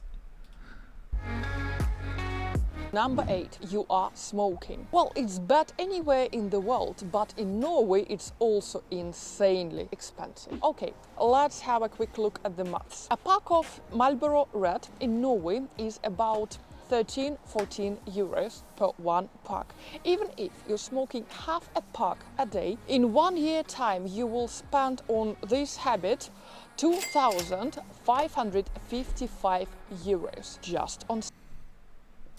Well, I don't care if it's expensive to smoke here. People doesn't smoke anymore, so I guess that that's a good thing. These lip fillers, yeah. This is just advice to not smoke in general. Correct. If you need, switch to this, to some snus. Cigarettes. This is how much smoking will cost you in Norway. Well, lucky you if you manage to get a job in Norway which will allow you to pay this amount without noticing, but it's still bad for your health. Hey, listen, you will notice 23k or whatever she calculated a year with a normal Norwegian job. You will notice, I'm saying it. So you better please get rid of this habit, and better right now. By the way, guys, why would you like medical marijuana? I saw it yesterday. It was actually legal. Never heard about anyone getting it.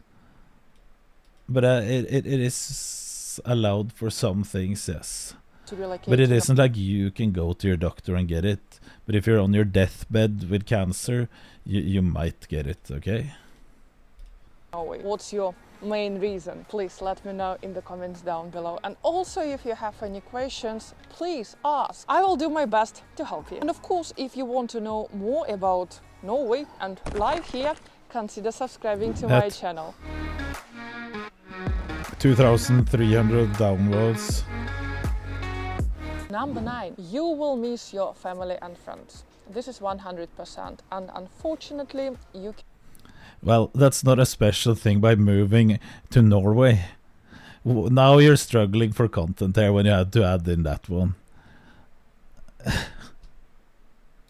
cannot do anything No, the downwards. But remember, it was your decision to change the country, and you are the one and only one to be responsible for this. Advice for you guys from the person who used to live in 6 different countries. A combination of regular visits, both Nora has no sides, phones or and internet modern confirmed. technology like FaceTime, Skype, Zoom, will help a lot. I know it's not the same, but guys, it's a part of the process, and unfortunately, it is what it is. And I'm telling you guys, it is a bit nice not being your parents' neighbors sometimes. Want you to be prepared for this. Number 10. If you like complaining to strangers, especially on the bus, if you always know better how people should act and what they should wear, and you love telling them about this, if you can't deal with your curiosity and you keep asking people around why they still don't have kids or when they're going to be married because it seems too late anyway, well, Norway will not be the right country for you. These sort of questions and this sort of behavior will not be tolerated here. As in some countries, Norway included, the rule number 1, mind your own business. Let me put it this. But that's a mind your own business. Listen, she has misinterpreted the whole thing. People just don't want to talk to strangers. But if you're a fucking complaining to them as well, without knowing them, is there any place where they enjoy that?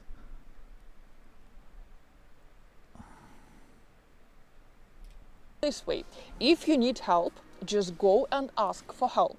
I need help. Most probably you will get it. But when you don't even know my name, please don't complain to me about your difficulties. News for you, we all have problems. Deal with it. Number 11. You will never be Norwegian. Me? No. Let me put it this way, you will never adjust yourself 100%. No matter how hard you study the language, if you're moving the countries after you are 20 years old, in 99% you will keep an accent. I've got my British passport, but it doesn't make me English. I will stay Russian-British with a little hint of Norwegian and Italian until the rest of my life. And I'm proud of it. It's not your nationality what makes you special and unique. It's your own actions. My advice, just accept yourself the way you are. You are special. You are... Is this something special for Norway?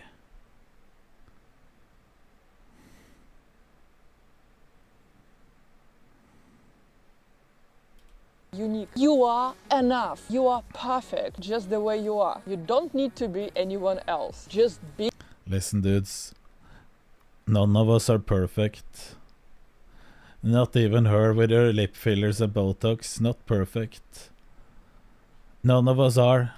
Be yourself, I'm saying, because everybody else is already taken. Thank you so much, guys, for watching this video. I hope you enjoyed it. If you did, don't forget to smash that little like button. I will truly appreciate it. Stay safe. Be...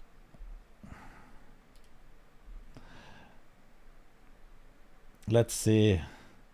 You have forgotten the extreme low crime rate. The social... Okay, here is someone that is mad.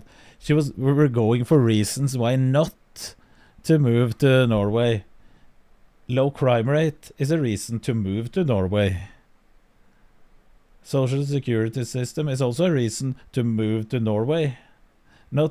Shouldn't be in this video. High salaries, high pensions, the helpfulness of the people. This guy's just molding Norwegian. High salaries. I don't think we have that high salaries. We like to brag. Compared to the cost of living, it isn't that high.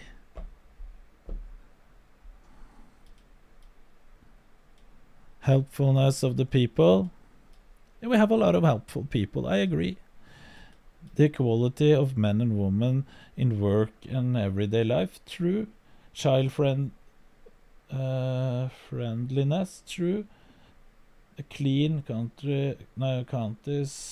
cities and towns. The feeling as a woman not to be picked up by stranger guys on the street.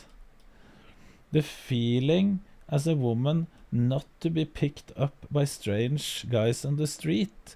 Does this mean that Norwegian men doesn't try to talk to women in the streets?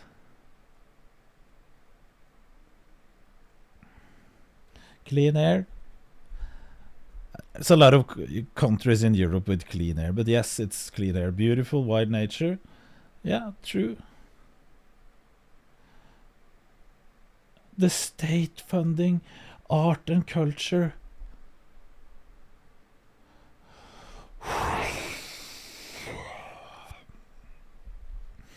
Is this Mats? Is this Mats writing? Did Mats write this? High quality Norwegian food? True, I agree with them. Top medical care for everyone? Half-ass, true. It is for everyone. It is good, but it's not top. And it's way too, you have to wait too much. Equal opportunities? True. Opportunity even at an older age to change your job. Bortkastet tid den videoen, den is lol, true. High life expectancy, true.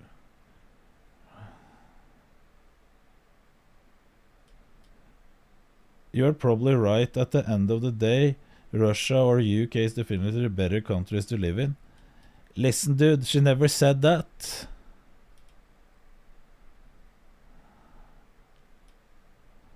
Housing growth. Okay, here it is. The salaries are quite low. Housing and groceries are very expensive. Remember, oil is the prime reason for their prosperity,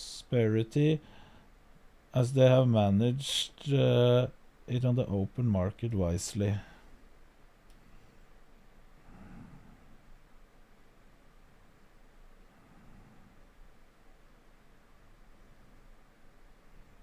Although a bit low, look here, purchasing power is not low, it's significantly higher than the European average, although a bit lower short term than you could expect in Sweden and Denmark, but not long term. Van Chris, thank you for 11 months. It's easier to buy a home in Norway compared to those countries. Is that true? Is that true? We hear the opposite. When we turn on the news, we hear it's impossible to buy a house for young people in Norway.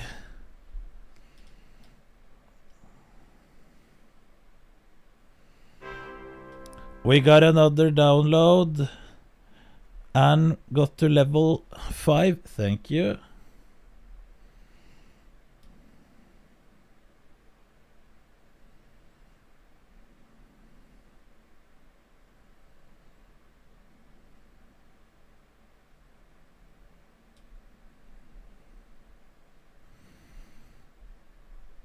Average salary. Wasn't the median around 500k? Wasn't that what we found out? 550?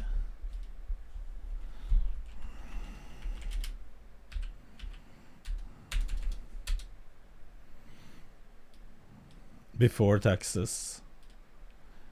Median income.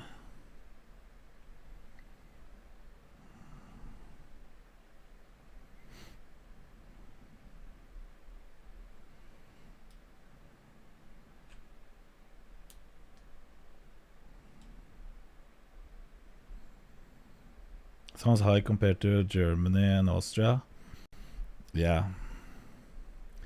I know, but the cost of living is probably as much higher as well. But it depends on what country you compare us to.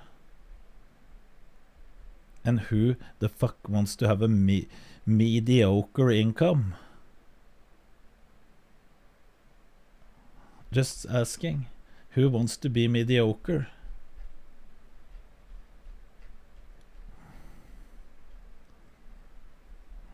When you look at a country, would you aim for medium? Or would you aim for more? You would always aim for more.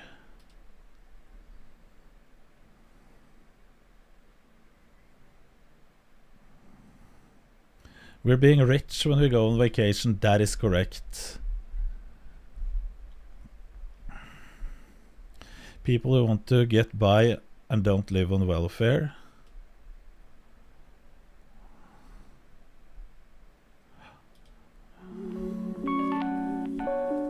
Hi guys, my name is Anna and welcome to my channel. Usually every single Sunday I'm going hiking, and today it is pretty much the same, but more taxes, I'm going to tell you my pectoris. list of 11 things you should never do in Norway. I have many of you guys from Norway here, so if I'm wrong about something or I'm missing anything, please let me know in the comments down below. Number 1, thinking that Norway is a small country. Guys, you cannot imagine how many people don't understand how large Norway actually is. I've heard many times that some people actually think that to get from Oslo to Bergen takes 2 hours with a car. Let me open you a little secret. To drive from Oslo to Bergen takes 7 hours to drive. That were long, No not stops. large, No that is stops. true. Norway has a lot of mountains. It takes so many hours to drive from one place to another. For example, it takes... That's because we have shit roads, and when you go from east to west in a country in 6 hours, well, it isn't that big. 5 hours to fly from the south part. But if you go from south and all the way up north, that's a bit longer. The way up. No, Norway is a very long country which is stretching from top of Europe all the way to the Arctic Circle. If you start a really large spin in the most south point of Norway and spin the country all around, Norway will reach all the way to Italy. Do you enjoy this video and find it informative? Please let me know about it. I will be happy to see your reaction. Second, get too close to anyone, anywhere. After True. 10 years of living Social in England, distancing. and especially in Italy, That's what we like. I got quite used to people getting really close to you when you speak. I don't even know the lady and she calling me a son and a bitch.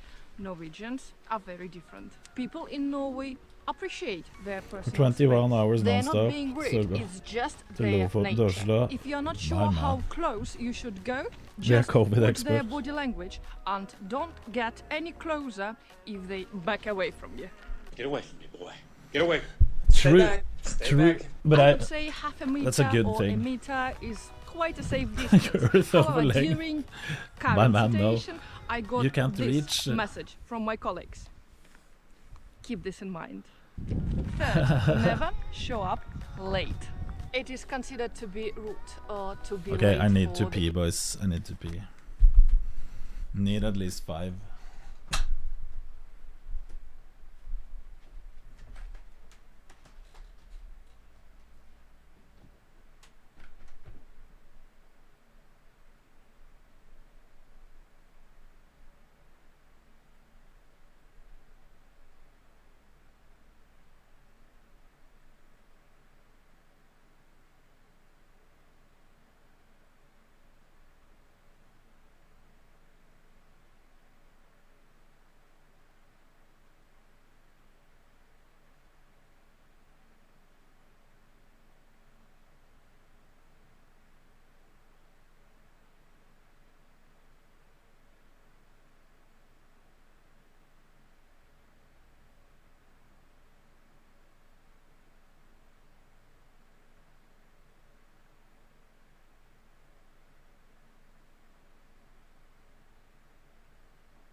event or cancel at the last minute. Up to 10 minutes late, it is okay. Norwegians will understand if you let them know in advance that you're going to be late for the event. Oh, I'm so sorry, I got lost while hiking. I will be 7 minutes late. Actually, some Norwegians like when people coming earlier to help them out. Think number 4, making eye contact all the time for a really long time. Norwegians don't like eye contact. They don't necessarily consider Does anyone like eye contact with people they don't know? Is there any place, anyone in chat that lives a place where you should hold the eye contact for a long time with people you don't know? It's rude. They just don't know what to do about it and how to react. It doesn't mean that you should avoid it at all, especially when you greet someone. It's normal to look them in the eye. Hi, hi. Hi, hi. But don't look at them for too long. A simple rule here, just make the same long eye contact as they do. Does this girl have Botox? I Looks hope like you it. enjoy Botox this and video. If you fillers. do, please give me a reaction. I also consider subscribing to my channel. I will be so happy to have you as a part of my society. Number 5. You cannot underestimate the word koselig. Koselig means cozy, which is extremely important for Norwegians. Whether it is staying inside next to the fireplace or spending a whole weekend in a cabin, hot koselig means for Norwegians to be 100% comfortable and to become really open up to other people. Christmas Eve is the most not important day for the A has to be Norwegians, changed with the where E. everything Koselig. has to be koselig and traditions have to be followed. Thing number 6. You can never think that you're better than everybody else. Janteloven is a very important and unwritten law the in law of Norway. jante. It basically says you shouldn't think that you're any better. It doesn't mean that you shouldn't have self-esteem. It just means that just don't be cocky. No matter. Have you ever seen the law of jante? Let's see if there's some videos about that. The law of jante. I hope there's some videos.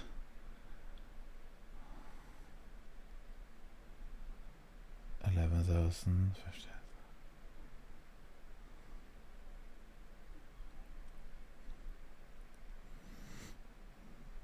They're watching. That is true. I think more or less, don't have self-confidence, don't be self-conscious, don't think for yourself. Janteloven is bullshit. I think in Infinite Silver, I forgot all about Janteloven. I'm the opposite. I think I'm better than all of you. I think I can teach you stuff. Just kidding. So deeply due to social media, that is correct. Because Norway has been far behind on everything for years. But we have a virus up here called United States of American Culture that comes over 10 years later. When it's over in the US, we get the NA bullshit coming over here. It is true. So, the law of jante will disappear. Consider it's rude. They just don't know what to do about it and how to react. It doesn't mean that you should avoid it at all, especially when you greet someone. It's normal to look them in the Currently, eye. like Halloween, everyone Hi, hi. Hi, hi. culture infiltrating. But True. don't look at them for too the word koselig. Where were we? You can never think that you're better than everybody else. Janteloven is a very important and unwritten law in Norway. It basically says you shouldn't think that you're any better. It doesn't mean that you shouldn't have self-esteem.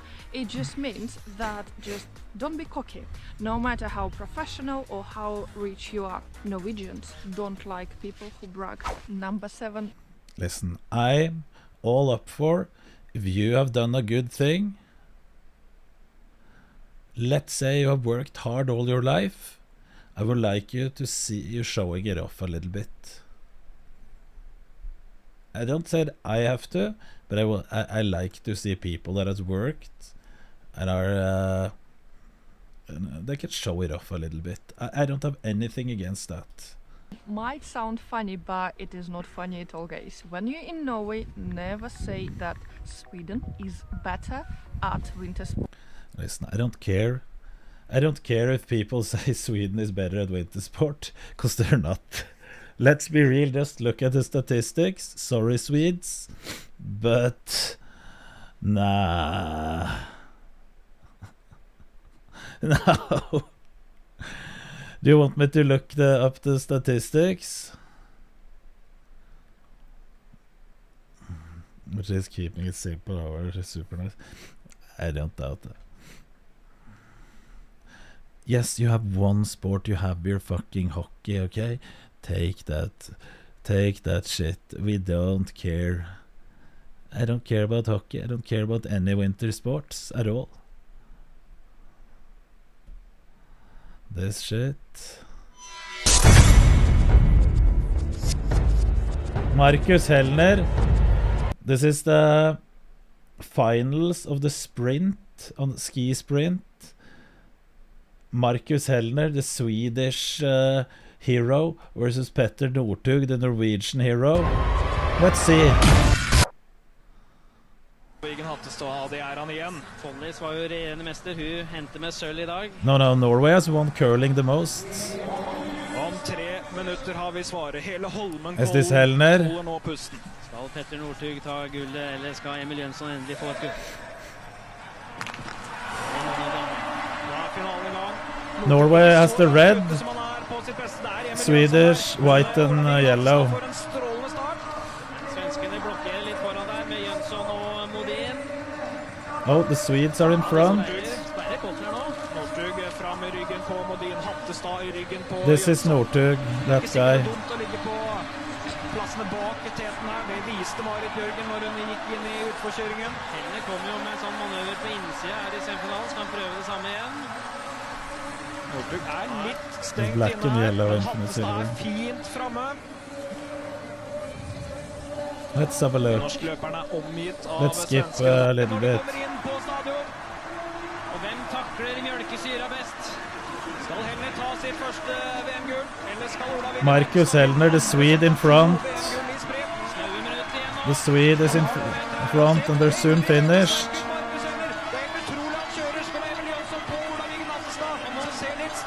The Norwegians are slacking in the back. Isn't that?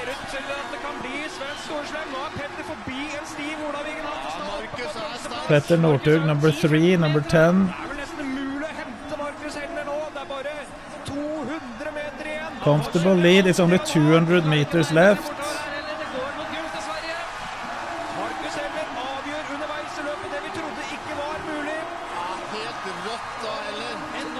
They're saying it's just...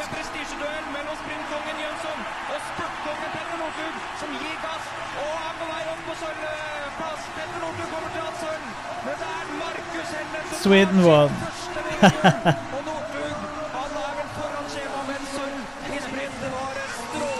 He won.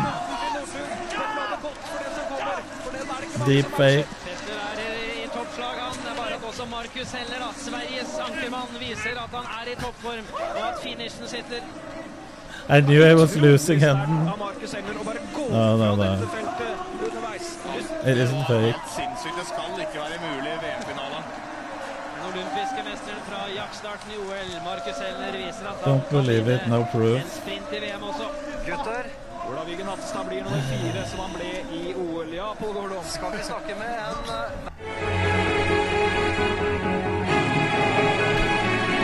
Petter Northug versus Sweden. Is this the same? No, this is not the same. This is the same year. Hellner kikar lite vad han har. Har han ändå tänkt att hans bästa chans är upploppet rent av? Är det så? Nu är det Tyskland I täten. Och nu är det bara 3 lag Germany, Norway, Sweden. Borta från medaljstriden. Nu är det Tyskland, Norge, Sverige. Germany, Norway, Sweden. Nu går Northug ut, nu kommer norrmannen att explodera. Vi såg I dubbeljakten att han körde vansinnigt fort uppe på vallen. Hellner är förbi Angerer. Hellner är förbi Angerer, Hellner är på andra plats. Men Germany, sorry, you're too slow. fort för Norge I dubbeljakten och det gör det igen. Han får 7, 8, 9, 10 meter. Petter Northug avgör stafetten när det är 200 meter kvar. Hellner flyger från Angerer, men det hjälper ju inte. På samma sätt som han avgjorde dubbeljakten. Petter Northug har en tempoväxling som ingen annan skidåkare har. och han kan defilera in mot mål. Han kikar lite vad han har Hellner och så tar han några stavtag igen. Norge vinner VM-guld. Han bromsar sig in över mållinjen. Hellner är tvåa för Sverige och Tyskland vinner bronset. Angerer kommer in som trea. Finland 4 och Italien blir 5. Jantelår.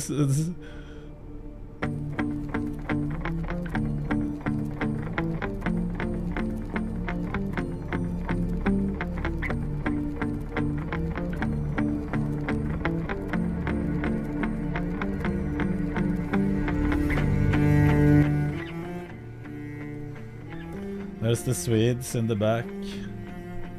Okay, 9.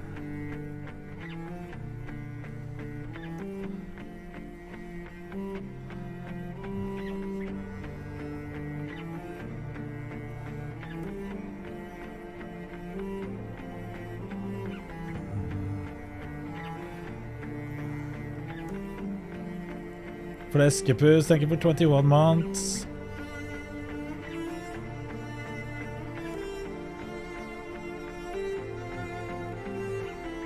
Look, they're just far behind that. Wait, when I send stuff to the PO box, it reaches actual Knut. Lol, yes. Fleskepus, thank you for 21 months. No, that's true.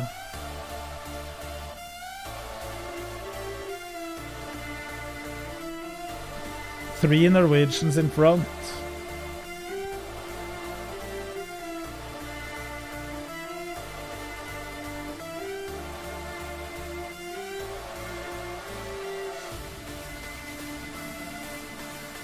I just have no chance.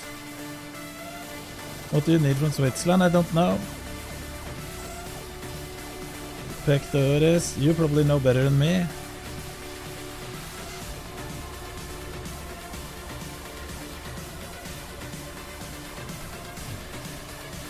Is this a Swede?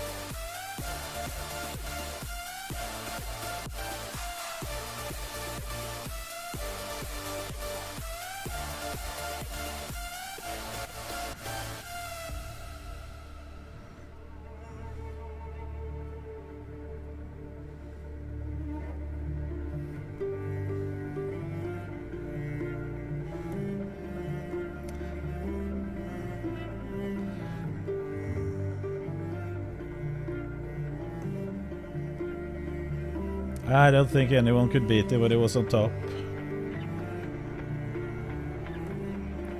He won short and long distance.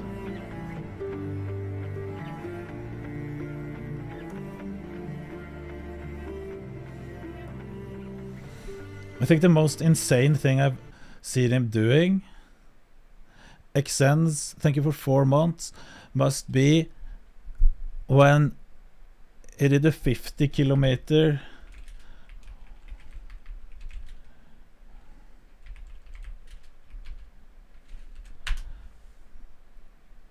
when it was really bad weather. Could it be this one? Thank you for another download, and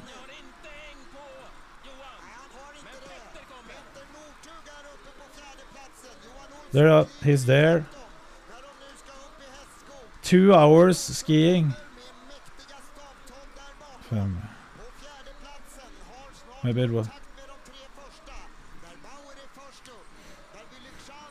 Thank you for download. After 50 kilometers.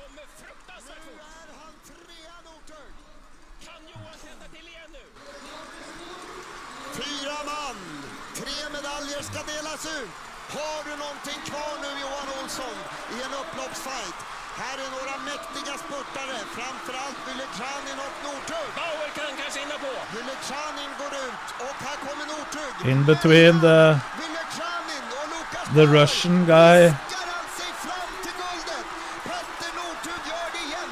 Och Lukas Bauer sensationellt tvåa. Wyleczanin är trea, men Johan kommer närmare och närmare och närmare.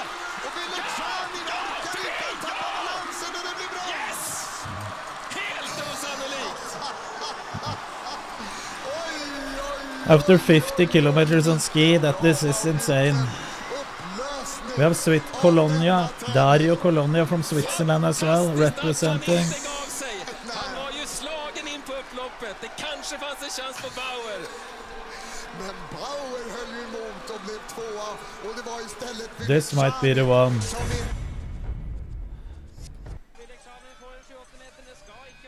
This might be the one. Yeah, because I remember it was really...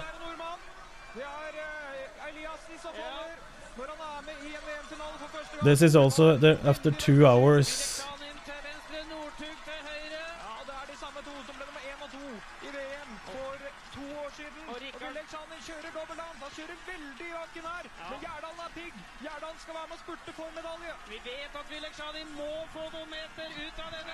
This is the Russian. He has been doping for years for this.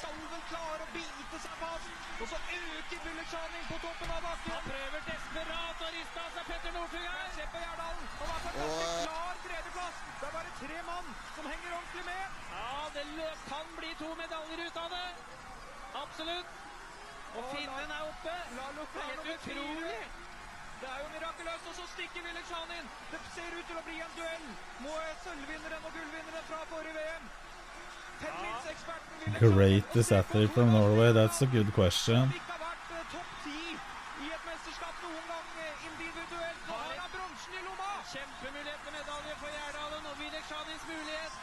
What about this Johaug's lip balm incident?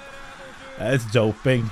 Emil, there's no that story is just as real as Johnny Depp's ex-girlfriend story. I'm telling you, we don't believe it here in Norway either.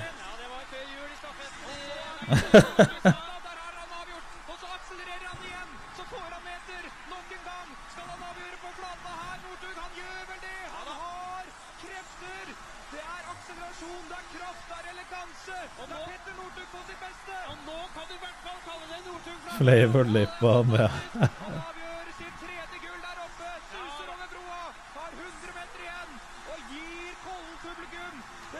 Do you eat sweet stuff like chocolate or something similar, or rather?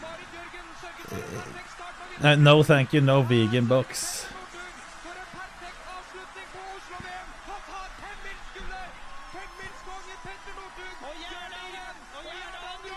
Okay.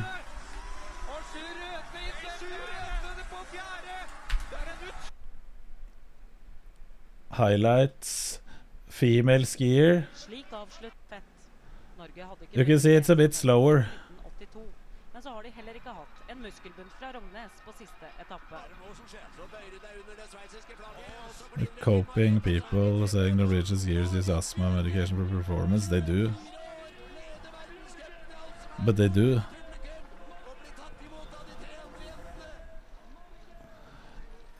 Lagsprinten blir en ny suksessferd, og Bjørgen sikrer gull nummer 2. She was jacked.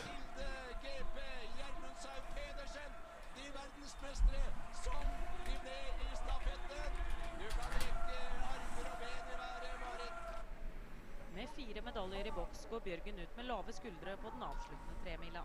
Men det skal vise seg å bli den beste dagen i hele VM. Look at this. It's her. Skier.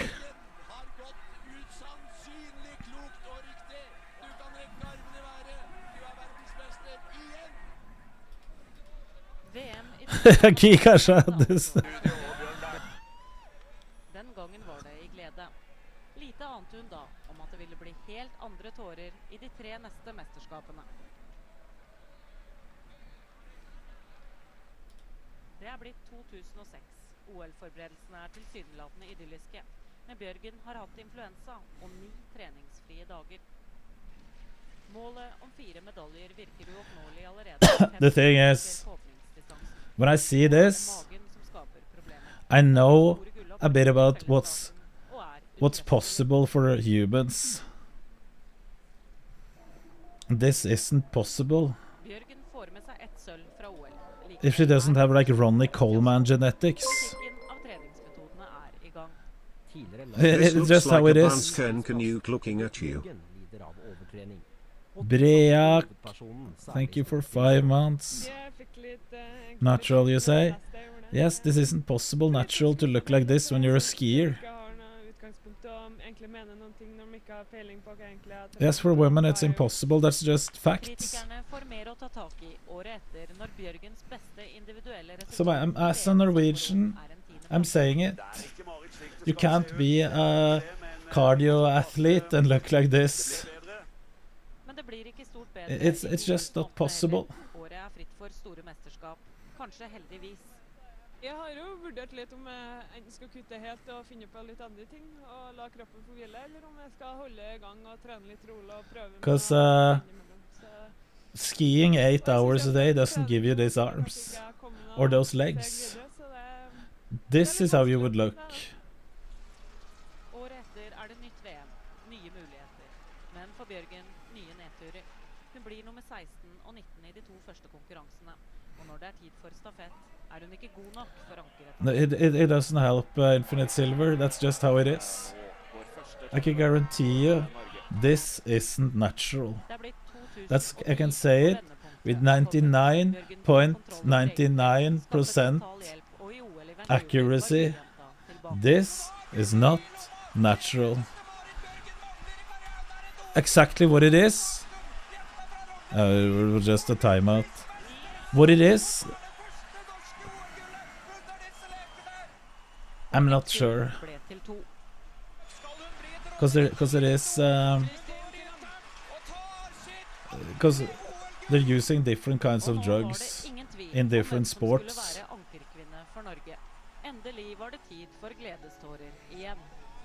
And I'm not saying she's using testosterone or anything. I'm just saying. How do you get around? Listen, as a male, if you want to see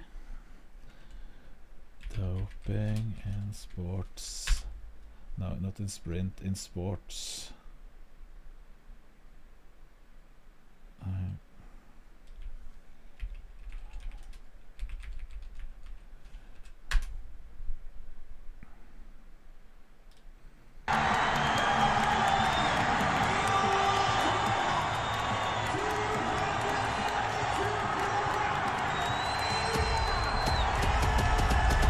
Should be said, this guy is a weightlifter. The guy that has this documentary, but this is knowledge that applies to all other sports. So this is definitely going to be a controversial video. Before I get into the topic, I just want to give a response to the likely arguments people will make without understanding my opinion, because I know people are going to misinterpret my views. So number one, I'm not advocating drug use at all. This is just an educational video. Number two, if anti-doping worked 100% of the time, I would actually be all for it. I just don't think anti-doping should exist because of the problems it creates. Number three, if sport didn't have anti-doping, it would have its own problems for sure. Like, this video isn't about why athletes should use PEDs. It's not giving a solution to the problem. It's just me talking about the problems with having anti-doping. I'm just criticizing it and explaining why I'm against it, nothing more. And number four, I'm not against anyone that is pro anti-doping. Like, this is just my opinion and people are free to disagree with me. Before I get into anything else, I have to talk about something I hope a lot of people who watch my videos know. So pretty much all professional top-level athletes use drugs and have been for decades. And I know that's extremely obvious to some of you, but it just blows my mind when I realize just how many people are completely unaware of this. And if you don't believe me, there's a lot of evidence for this. like classified documents from the time East Germany was dominating in the Olympics, has been released publicly, where you can even find a graph of how shot put performance increased when a woman took trainable. And in that document, there's also an example of a doping protocol athletes followed pre-competition in order to pass. There's people drug tests. thinking semen panda If you is just look natural. at how many True. athletes have got caught with retrospective drug testing, which means testing urine samples years after they were first collected, it's obvious that top-level athletes use drugs. The craziest example of all this is that Thomas Zielinski originally came 9th place in the 2012 Olympics in the 94 kilo category, but after the retest he actually got bumped up to 3rd place, getting a bronze medal. Later on, he tried to compete in the 2016 Olympics, but before he even lifted, him and his brother got caught with drugs. Like, it kind of seems like a joke of a story, but there's many examples of this. And I'm sure a lot of you have watched the documentary Icarus, where he explains what Russia did for the 2014 Sochi Olympics, where they drilled a hole in a wall to pass urine samples through to evade doping tests. If you look at the fastest 100-meter times in history, you can see almost all of them have got caught taking drugs. And it's obvious, like, some athletes are treated differently with doping tests. And of course,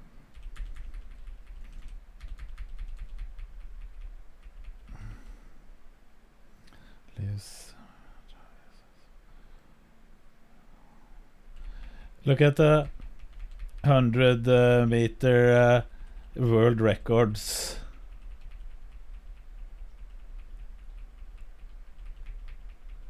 The only person they haven't caught is Usain Bolt.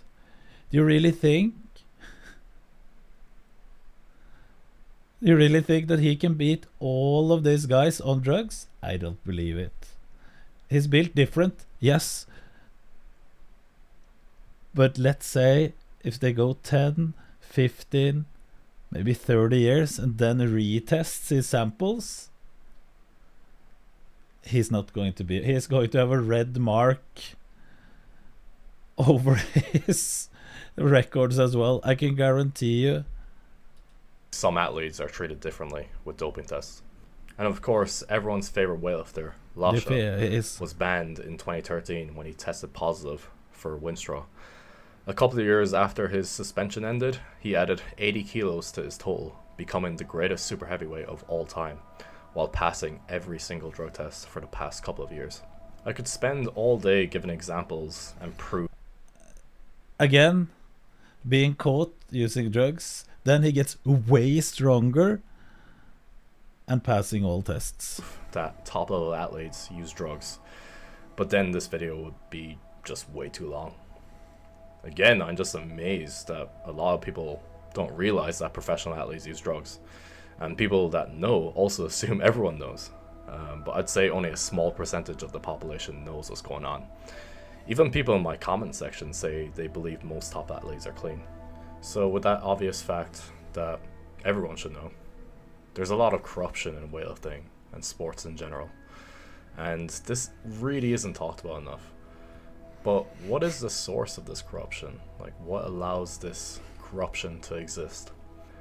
Like, I hear people always talk about the positives of anti-doping, but people don't realize that there's also a lot of negatives that come with anti-doping.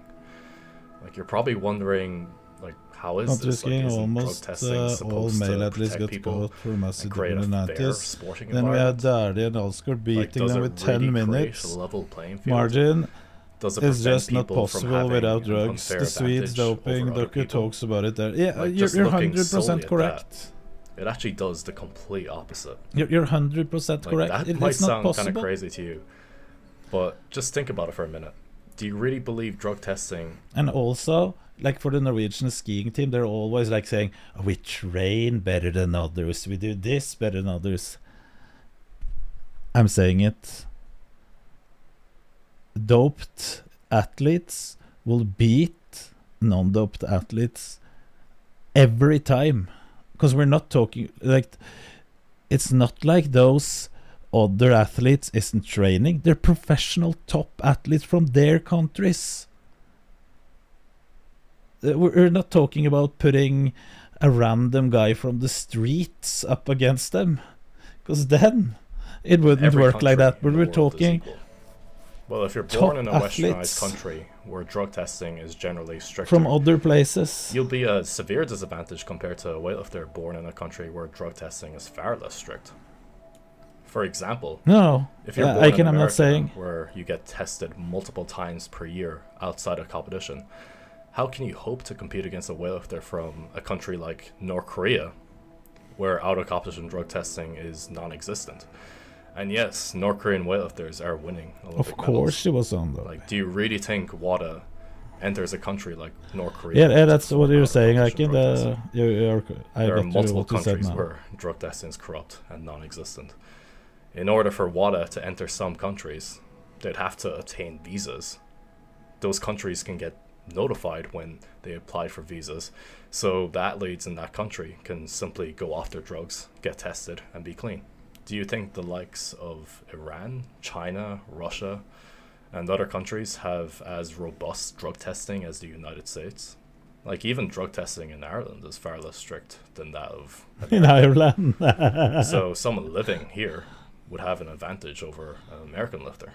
Oh, they Someone bypass in them. Egypt, It's where impossible to be anabolics handled. are Yeah. legal, can simply walk into a pharmacy and buy whatever they want and barely ever get drug tested. And in Denmark and Belgium, anabolics are so demonized that they drug test random people in commercial gyms. So every country around the world has different laws, different drug testing measures, and different amounts of funding for anti-doping. Also, since it's relevant now, are athletes getting tested during this pandemic? Like, how was this even possible They during want to the win hard the, of lockdowns? course. Borders were closed, many countries were locked down, and loads are Because going to have to shitload, go but into hard we're lockdowns not. again. Like, We're not talking about random people. We're talking professional athletes which are being tested. That's what we're organizations talking around the about. world even stated they were prioritizing public health and safety over anti-doping. So multiple countries actually suspended drug testing during the hard lockdowns. That allowed athletes from even countries with robust drug testing to be able to take PEDs without any consequence. There was even this laughable attempt to Lol. drug test athletes That's remotely. insane. They'd have to show the doping control officer All the tests bathroom get they'd sent to used, Russia. It's a and then doctor they'd on time Netflix and is measure the corrupt- athlete's corrupted temperature this. to ensure the I haven't athletes seen were that. giving a sample. Like, obviously this can be easily cheated, and it was only voluntary. So let's say drug testing didn't exist at all. Is what a thing and PEDs as a multiply? result weren't so demonized by the public. With no drug testing, it would actually create a more level playing field. Now, I know people are going to think this would cause a bunch of problems, but I'm not talking about that right now. It's a true fact on its own. If anti-doping didn't exist, sports would actually be fair. This goes against WADA's goal, where on their website they state, WADA works to ensure that athletes benefit from the same anti-doping protocols and protections, no matter the nationality, the sport, or the country where tested. The ultimate goal is safe and fair competition worldwide. In practice, they're not achieving this at all. All they're doing is making it so that athletes with the most money, best access to drugs, the athletes that have access to labs that can check if they're clean, athletes from messed up countries where drug testing doesn't exist, they're going to be the ones that win. Not the Well, weightlifter. they in fa- America that- gets that- drug we know tested that that multiple isn't times a year, true. where PEDs are illegal. People would argue athletes just shouldn't use drugs if it's against the rules. But to me, this is ridiculous because sports is like war. Telling people to stop using drugs is like going into a war zone and telling both sides they can't use guns. Plus, there's a lot of money on the line. Winning an Olympic medal isn't just an achievement an athlete would be proud of. It ultimately makes them more money. Money that can be made by passing a drug test. Sports have been used as a political tool in many countries. Just see the lengths the East Germans went to. He's saying it there. Sports is like war. And he has a good point. To win medals. Why do you think the USSR wanted to win a bunch of Olympic medals? The whole reason drug They'll testing always is are there the best, is to most create an illusion expensive. for True, kids to something. believe that sports are fair and they're a nice, healthy This activity to do is in an many important countries. Just lesson see that the it comes lengths with the there. East Germans went to win medals. Why do you think the USSR wanted to win a bunch of Olympic medals? The whole reason drug testing is there is to create an illusion for kids to believe that sports are fair and they're a nice, healthy activity to partake in. Like, people shouldn't think of sports as something healthy. The majority of top-level athletes aren't healthy, and some shorten their lifespans by abusing drugs just to win. Trying to become a professional athlete shouldn't be looked at as a healthy endeavor, or something that is positive for that person's life. And that's just the nature of sports, whether you like it or not. And honestly, I don't even like. This is an important lesson, especially for Norwegians. When they talk about Norwegian sports, it's like, oh, this is something healthy.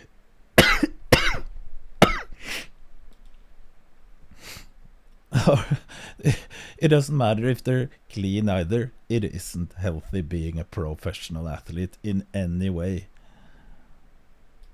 It would be good if sports were clean. If drug testing worked 100% of the time and it caught everyone that used PEDs, I would definitely support it. But all it does now is create a lot of corruption and an unfair system. Also, the expense of anti-doping is ridiculous. Billions of dollars have been used just to catch a small percentage of athletes that use drugs. Not everyone wants to be a pro skier. It's just for fun and it's good for the body. Yes, we're talking professional athlete here, Sag. I'm not talking training, doing it a healthy way. That is good. We're talking about pushing yourself to be a professional. That isn't healthy. Believe me, that percentage is very small. Maybe like throughout anti-doping's lifetime, I would bet it has. No, we're not talking about playing some basketball or football with your friends. Millions upon millions or taking a trip skiing. So if you're born in a westernized country with good drug testing, it's close to impossible to be competitive internationally. People say nonsense like talent and hard work can beat drug use. But the people who win Olympic medals are extremely talented and use drugs. So someone who's talented can't beat someone who's talented and uses drugs. This is kind of sus, just saying. Yeah. So surely with millions of dollars of funding, anti-doping has come a long way in creating doping tests that can catch most athletes that use PEDs. Well, they haven't. Most people are clueless about how athletes pass drug tests and don't realize that certain drugs either have short detection times or the drug test itself is flawed. Probably the most widely used PED in sports is testosterone. Although it was synthesized.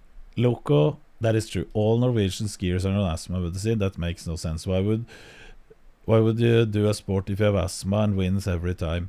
The thing is, when the scandal of the Norwegian skier being caught doing too much asthma medicine before the Martin Jonsrud Sundby, I talked with a guy.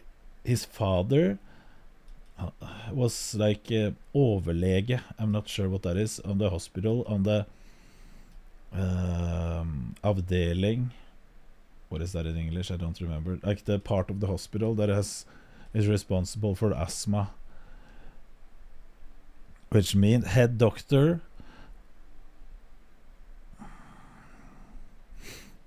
that is responsible for asthma.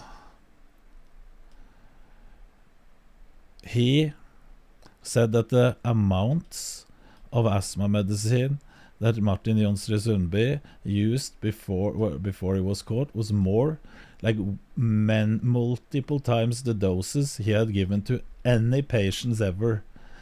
He had the patients with the absolute worst asthma in the country of Norway as patients.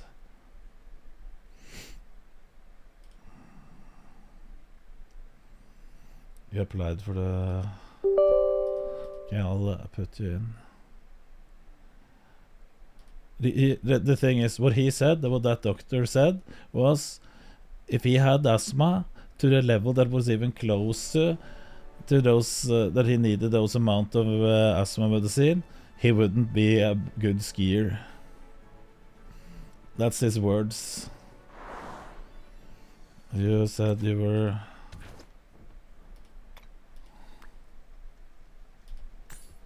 You're in, Emil. We need to see the rest. In 1935, there still isn't a good anti-doping test for testosterone.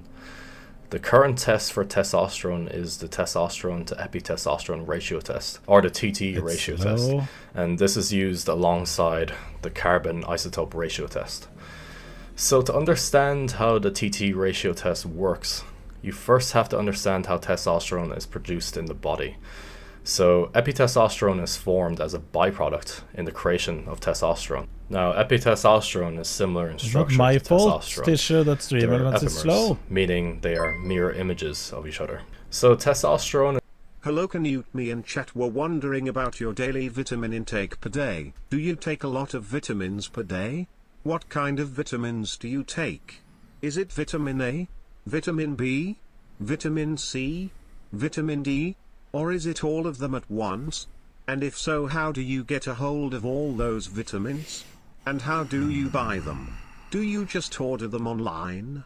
Do you go the store and buy these vitamins? Or do you go directly to the pharmacy and ask for these nuts on your face? Omega lol baited. Thank you, Tisha. And epitestosterone cannot be excreted in urine because they're not soluble. But during metabolism, chemical groups are added to them, making them soluble in urine. So normally, testosterone and epitestosterone are excreted in a 1-to-1 ratio in the urine. So when someone goes on a steroid cycle and they take testosterone, that ratio will increase because the amount of epitestosterone excreted will not change because they're only taking testosterone and they're not taking epitestosterone. So the normal ratio will change. So if the ratio exceeds 4-to-1, then the athlete is thought to be doping. However, there are many flaws to this test. For one, the natural ratio of testosterone to epitestosterone can vary because of genetics. Some people can have a ratio that is far lower. This is because they lack an enzyme which excretes testosterone in the urine. If a person lacks 2 copies of the gene that codes for that enzyme, I know, that's what we're they saying. will excrete less testosterone than a person that has 2 copies of the gene. Also, the presence or absence of the gene depends on race. African populations have a high frequency of the gene, and East Asians have a low frequency of the gene. What this means is that a person with a naturally low ratio of testosterone to epitestosterone in their urine can inject testosterone and not exceed the 4-to-1 ratio, and their urine will not be tested as a result using the carbon isotope ratio test. This means they can inject testosterone right before a competition and get away with it. The carbon isotope test is certainly a better test for testosterone, but since it's so expensive, it's not used unless someone fails the TT ratio test. Another problem is that athletes can microdose testosterone. In one study, 9 people took 3.5 milligrams of testosterone enanthate per kg of body weight once per week for 6 weeks. So for someone weighing 100 kilos, that's 350 milligrams of testosterone per week. That's certainly a performance enhancing dose. The results showed that 4 out of 9 of those people did not exceed the 4-to-1 ratio of testosterone to epitestosterone. So if these people were tested under WADA's test for testosterone, they would pass the test. This also isn't taking into account the different esters available for testosterone. The testosterone used in the study was testosterone enanthate, which is testosterone with a 7-carbon ester chain. The addition of an ester chain increases the half-life, so it lasts longer in the body. Athletes can use shorter acting versions of testosterone, such as testosterone propionate, which has a 3-carbon ester chain. A popular PED athletes use is TNE, which is testosterone with no ester attached. So this is extremely short acting, and with careful dosing, athletes can use testosterone right up to the competition. And there's also testosterone gels and patches, which are extremely short acting. Another method used by athletes to beat doping tests is by injecting epitestosterone alongside testosterone. A pharmaceutical company founded in East Germany actually produced epitestosterone propionate, which was used exclusively by the doping system. I learned all of this when I was 18 working at a gym. Injections of epitestosterone propionate and testosterone propionate were given to top-level athletes to bring the TT ratio back into the normal range. So to tackle the problems with the testosterone to epitestosterone ratio test, WADA came out with the biological passport. The way athletes get around this test is by microdosing or carefully dosing the testosterone around doping tests. By microdosing, the TT ratio will not change significantly, and it will only rise for a short period. So if an athlete carefully doses TNE their TT ratio can return to normal within a few hours. Also, the biological passport only becomes effective when multiple data points are made, which is obviously a problem for athletes who have never been tested. So despite WADA's best efforts, and over $1 billion put into anti-doping, they still cannot catch every athlete who decides to take testosterone, which, keep in mind, was a PED created almost a century ago.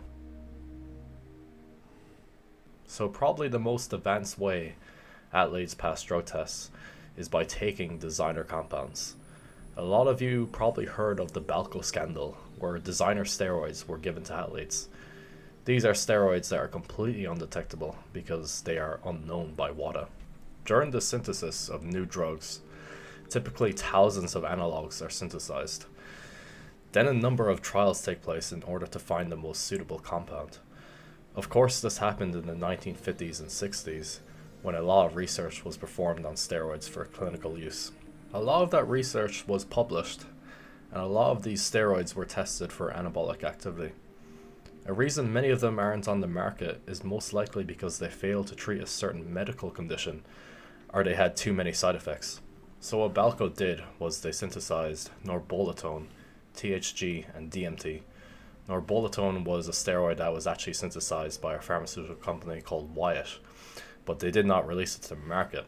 So this steroid was not on WADA's ban list.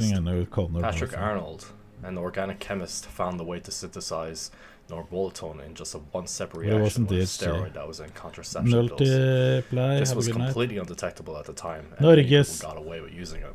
He also synthesized... Oh, Monkas, we know where this was produced. Norge. Norges Trell. Max. Coincidence. Designer drugs. Resembles a patient from 1969 from a French pharmaceutical company. And during police investigations of Balco, they found the other designer steroid, DMT. There's even more examples of designer steroids that supplement companies have created, the most famous being Superdrol. Others made by supplement companies are M1T and Epistane. So you can imagine that somewhere in the world there's probably chemists synthesizing designer steroids unknown to WADA. Of course, these are completely undetectable, and they're probably more dangerous since they have no clinical research done on them. Of course, there are many other ways of passing doping tests. A cocktail of drugs named the Duchess cocktail was used by Russians in the 2012 Olympics. This mixed anavar, primobolan, and oral trembolone in alcohol. So the idea was to absorb the drugs through the cheek lining instead of swallowing it. So using this method, it actually shortened the detection window of the compounds. Also, oral trembolone is one of the most dangerous steroids ever created. The only reason athletes used it was because of anti-doping. They probably wouldn't use it otherwise. So with all these flaws, isn't the solution to create a more level playing field by advancing anti-doping science? No. When you think about it, the advancement of anti-doping achieves the complete opposite. If anti-doping tests are improved, this just creates a more unlevel playing field, because then it comes down to who has the best connections, who has the most money, who has the best help for them to evade a drug test. Those are the people that are going to win, not the athletes that have stayed clean for their entire career. And well, that's happening right now. Like right now, athletes are still competing while doping because they have the resources in order to do so.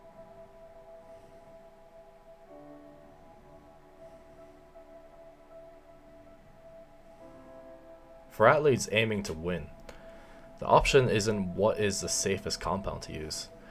It's what compounds have the shortest detection times and what they can get away with.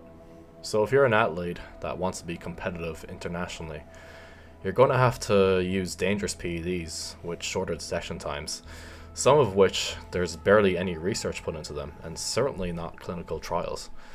Of course, we could watch the whole video. It's just more information about the same topic. It says something. I don't believe that I don't believe that anyone. This applies to network and money equals success. This applies to everything around you. We can just watch this. I still is unclear here exactly what happened.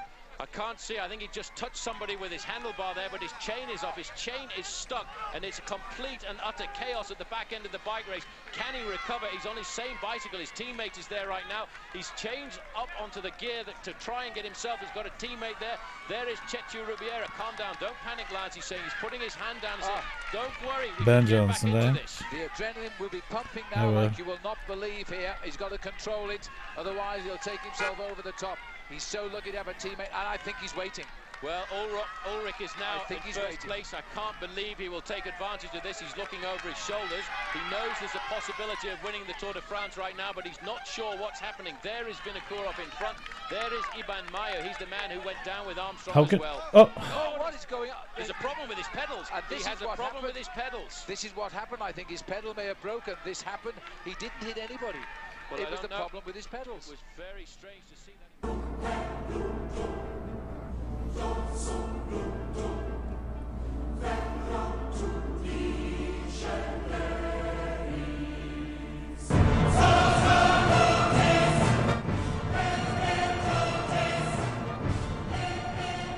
So what's happening here?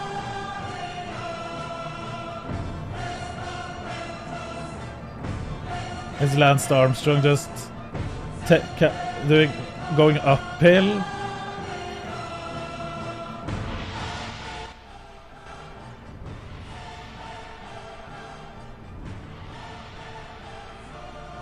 That to vomit. It's interesting, and I love the tired. Gonna go to bed. Have a good night, Toki.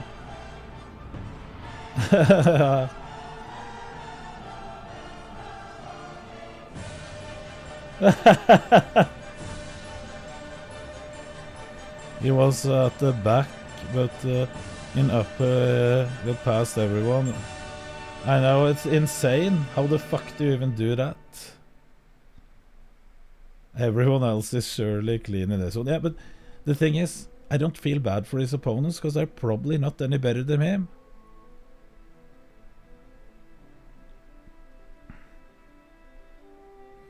His mouth.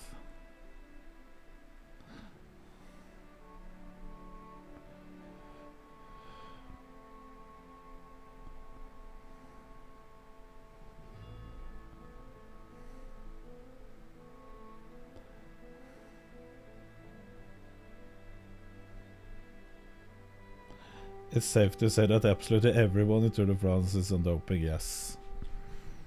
That is safe to say. He was just the best one of them all.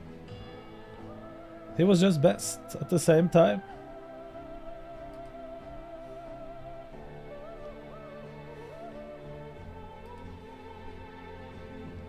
Yes. He wasn't the only one. Everyone was. This is what we would like to see.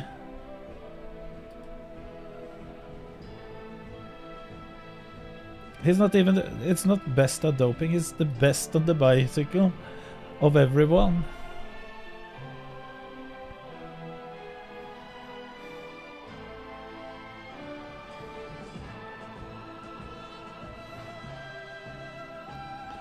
Imagine if they have to walk uphill.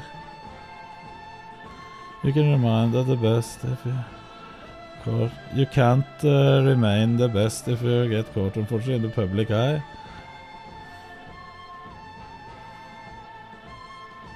Listen. In my eyes, he's still the best ever. I would like to see an Olympic where 100 was illegal. Yes, it would be more fun. Imagine what insane records we could have seen.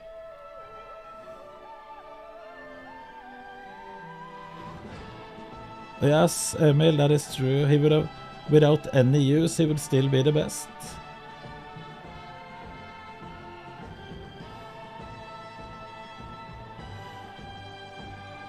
I wonder how much air he breathes in. I'm not that bad tired, to be honest. A little big crunchy.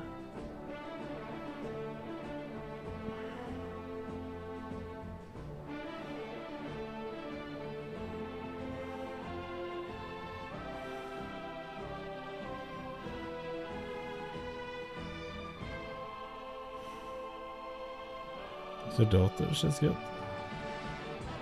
Sleeping.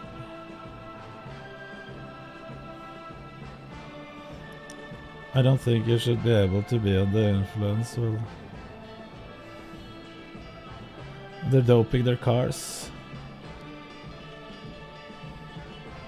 Dag Otto Lauritsen has probably been sneaking in something higher him as well. Most likely. Bjørn Dæhlie, Thomas Alsgaard, Vegard Ulvang, they're all.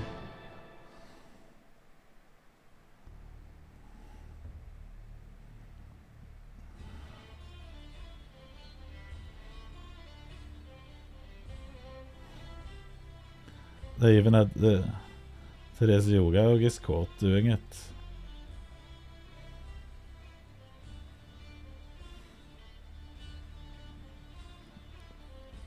Stone Pa. Hello, hello.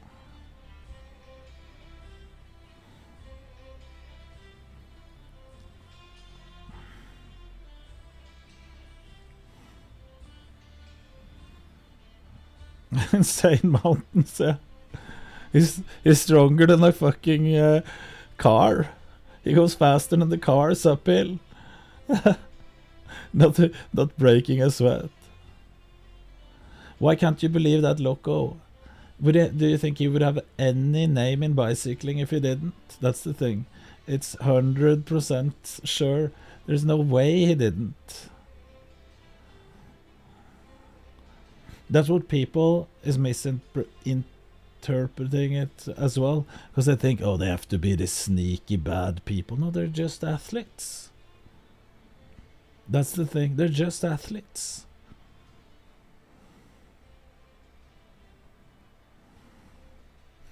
Just anything people always want to bend the rules, but when it's sports, the rule bending happens with the people more than the equipment. So the people makes the drugs are working harder, and the people trying to stop people. Of course, what exercise is complete torture and a pain in the ass to do, but you gotta do it anyways.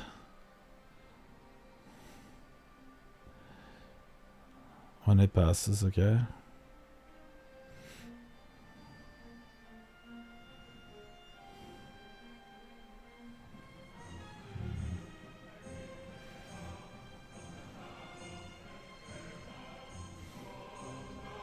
The other guy is struggling uphill.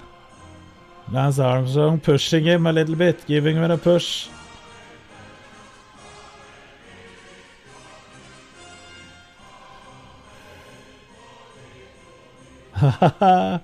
Helps him a little bit. The other people can't even feel their legs anymore.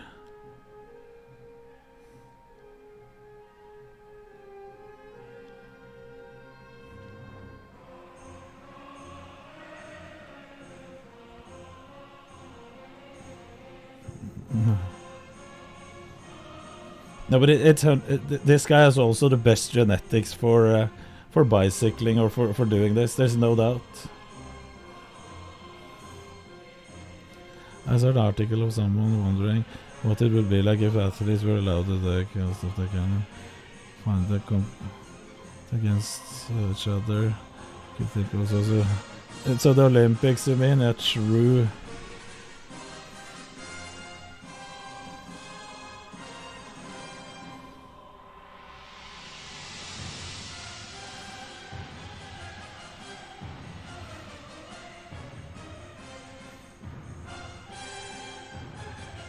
I would be so fucking annoyed by those people holding the flags in the road.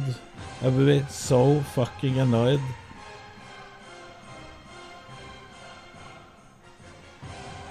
At least just stand on the side, not in the middle of the road. Imagine if there's something in the road that I can't see because of them. There er det. O2 oxygen uptake on 97.5 milliliter per kilo per minute. It was insane. Dag Otto had 67 or 74 when he was... Dag Otto was won 3 major assaults in his career, so I can't believe he was on doping. The rest was like 6th place. If he has won, it's 100% that he has been. he can't win without. And back in those days, Bjørn Dæhlie had higher than Lance Armstrong. Bjørn Dæhlie had especially high, so you can't compare him to him.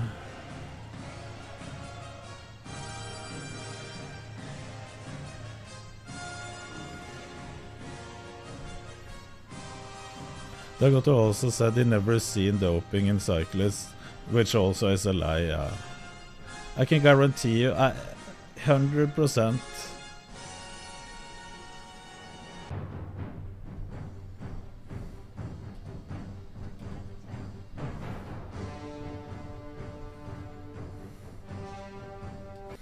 Okay, let's just see.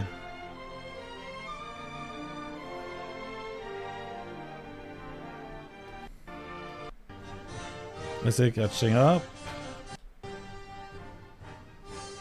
This guy wants to win.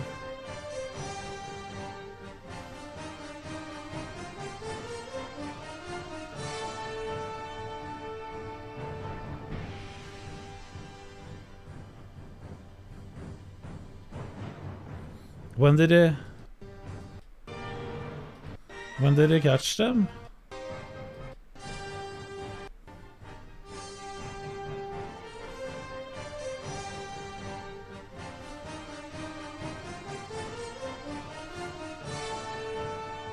Or where did he pass them? 5 minutes ago. Ah. This happened.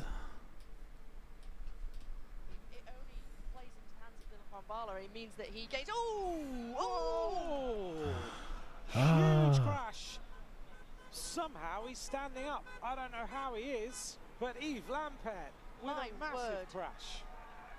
But what did he do, Hannah?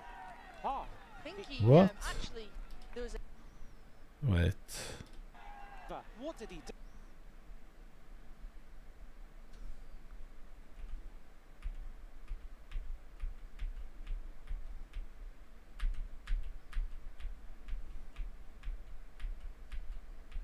Did he touch him?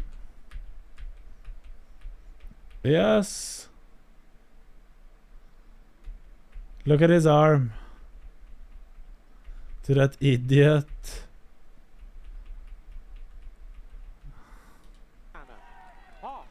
Yes. Actually, there was a spectator there on the right-hand side that he hit, and it just threw him off. He lost his right hand off his handlebar. He hit his handlebar. You can see.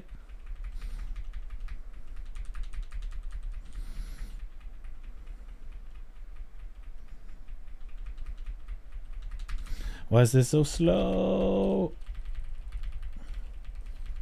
Look at the front tire of the bicycle. There.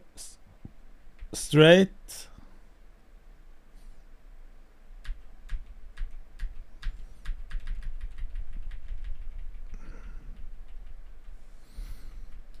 The guy's hand. Just clapping for and cheering them on. Yves Lampert just hits him on the side, throws him off. Yves lands really hard on his back there. Whoa. No, they shouldn't be allowed to stand that close. 130.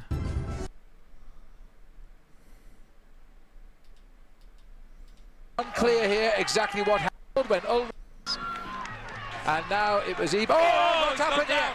What has happened? Yeah, this is what we just saw, Crown Eye. An idiot with a sign caused a mass crash last Tour de France. Let's see. Oh, this is the same.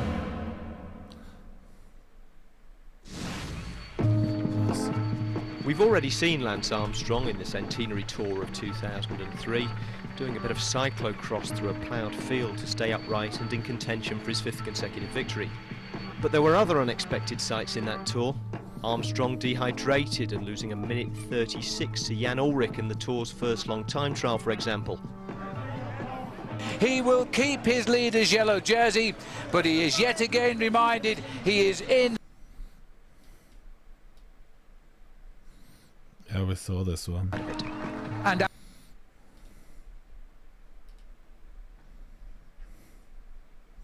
From a video, it's 45 seconds.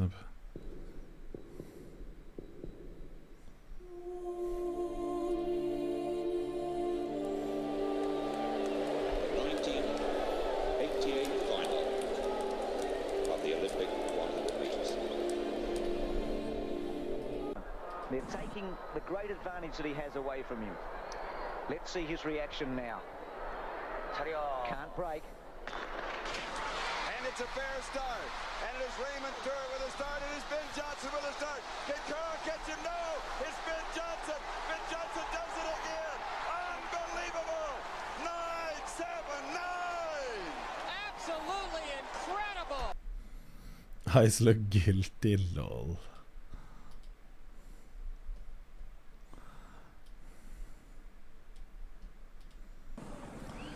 Waterless, but I got this is a strong video. Yes! Den valgte vi til slutt da. Ja, det. But this is Norwegian, we can't watch it. Gå i kjelleren!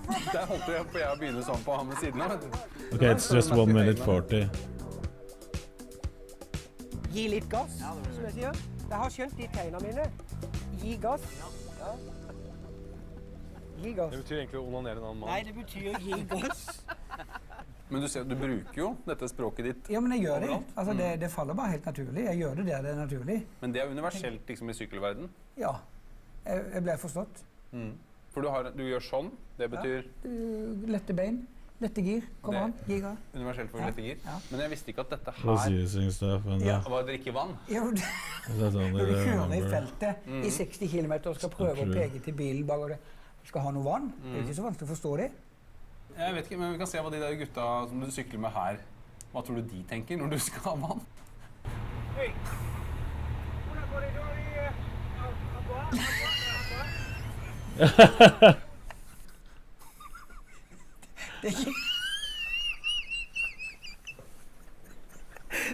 Når du tar det ut sånn, så ser det jo helt forferdelig ut.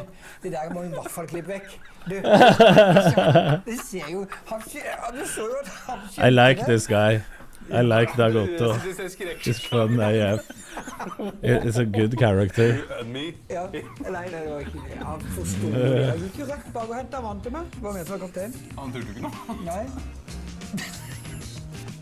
Good boy. Good boy.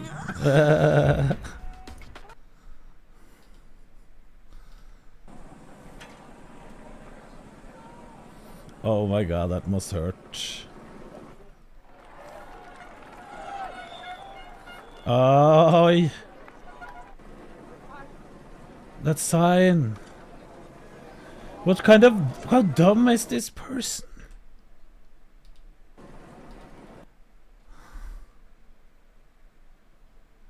How dumb is this person?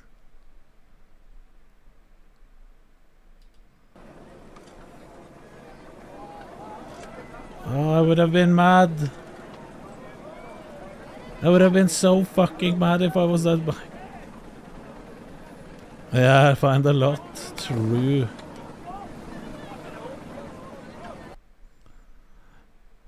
One thing is that the sign hits the bike. This is what it started with. We have been stalling for that many hours because of this video. I remember now. How much time to finish this? 2 hours of stalling because of this. Let's finish it. I'm just making sure that no one can hear me here. Norwegians and attacking is the best of 2 hours. True. When it comes to winter sports, especially winter Olympic sports. Swedes can you contemplating changing career to a professional cyclist? No. A lot. But if there is the one thing you never do in Norway is to However, it doesn't mean that you cannot talk about it at all. Just be respectful. Because guys, now I understand after last winter how difficult it is to become such a strong character in terms of winter sports. The training is so painful. And I'm talking about random snowboarding, not about professional training for professional Olympic sports. Number 8. Do not ask questions that show that you have no knowledge at all about Norway. It is not a good idea to visit Norway and ask where are there polar bears. What? Okay, that's bullshit. Walk the same hike track, she's on. That's funkily alpine. Ah. Or if Norway is the capital of Sweden. Believe me guys, this happens a lot. If they ask if Norway is the capital of Sweden, we laugh at you. We don't get mad. I had a few examples without naming names. I told people that currently I live in Norway and they go like, ah, you moved to Sweden? No, I'm living in Norway. It might sound funny, but believe me, first of all, you will feel stupid making statements like this. And secondly, Norwegians and people who currently live here will make fun of it for many years after. Number 9, not dressing for the weather and complain about it. As Norwegians saying, there is no such a thing as a bad weather. I hate the weather in Norway. Only bad clothes.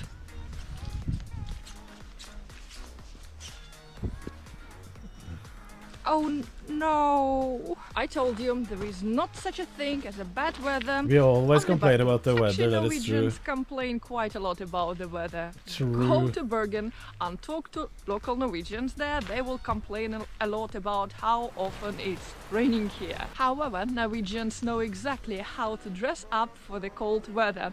If you don't know what to wear in Norway and coming here we need to find our own place and where we can have like the video. cute community island How layers work. with good If you internet show up and wearing a t-shirt and shirts when it's minus 10 degrees, you should thank you yourself. can live a good Number life. 10. Think that you can see the northern lights anywhere in Norway all year round.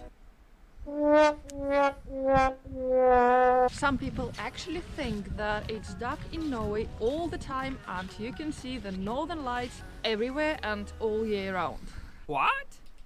You can see it most places actually, but you can see it more in the north of Norway than you can down south, further south. It is not true. The best time to see the northern lights up north would be from September until early March. And still there is no guarantees. You can spend 2 weeks up north in Arctic Circle without seeing them because of cloudy weather. So if Connectors you of the really Caribbean, want yes. to be lucky The and Pacific experience Knut such an Island event would as be perfect. Northern Light, watch my previous videos. The only bad thing you need to handle is that I will be the leader, the dictator of the island. You can see it in the south even, yes, but not as much.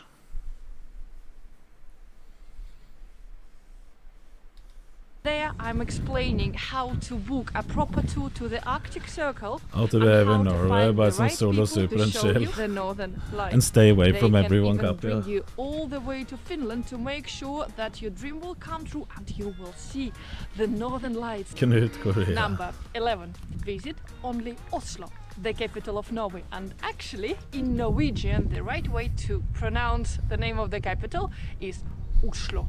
Oslo is a great starting point to spend there a few days. But if to you're go around to from the parks, west, to visit you can say Aker Oslo. Brygge, to visit Viking Ship Museum, also the opera. But after that, my advice, go somewhere else. Travel to Bergen. You will see those fascinating Norwegian legendary fjords. Or move even up north, like to Lofoten or to Tromsø, and you will have a great chance winter time to see those legendary northern lights. Or summertime, you will experience midnight sun. That's what the old people It's say. literally when the sun doesn't go down and it stays daylight 24/7 from the end of May, I believe, until the very beginning of August. Last but not least, my advice before you travel to Norway or to any other country. First, research some information about country. Make sure that you know basic things like the name of the capital or some history about the country you are visiting. Also, just be open-minded. Treat other people with respect, the same way you want to be treated. So you and are you correct, will be Capia. just fine. Thank you so much for watching this video and also having fun with me hiking around. Stay safe, be happy, and I will see you next True week. Infinite Silver. Bye.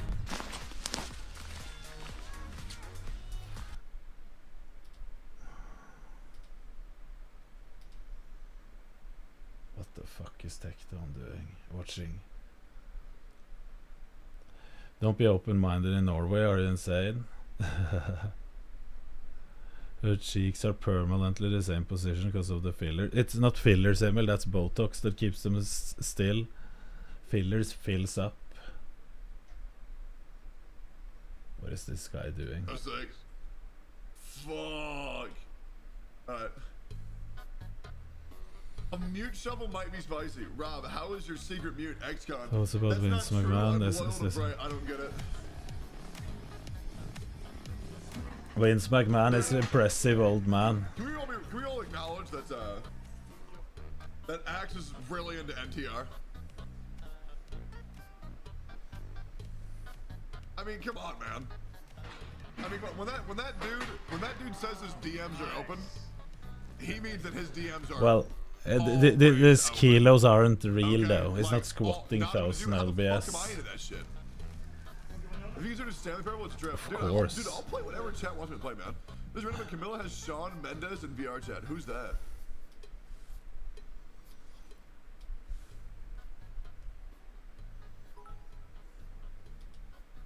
So yesterday I thought you would play Metal Gear Rising, but then you didn't. Then I went. It is really the plate. Yeah, but it isn't squatting. It's It was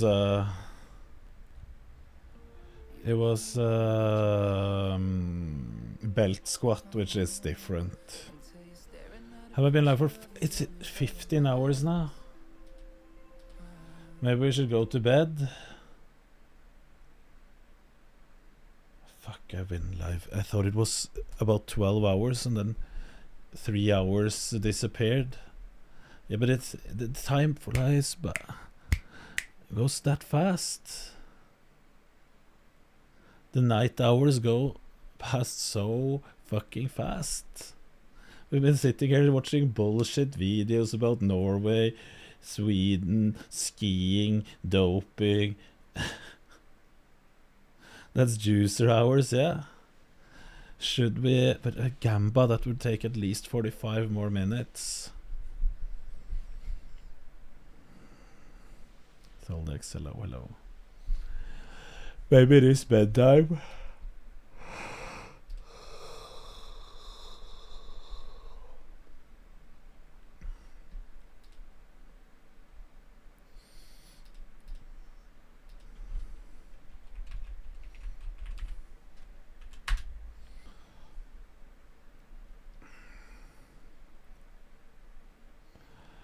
You're making me yawn.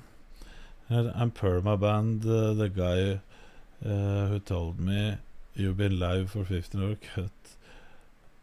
hours. Cutting our. I'm permabanning the guy who told you. No. We're not cutting the content. We need to sleep so we can start up again. Should we raid a Norwegian streamer again today? Knut NFTs. Can't we do gambling tomorrow? The only drunk Norwegianer is this one, I think.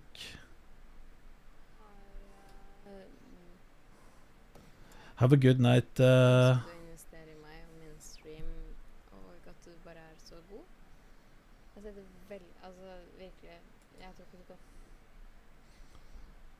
er det drunk?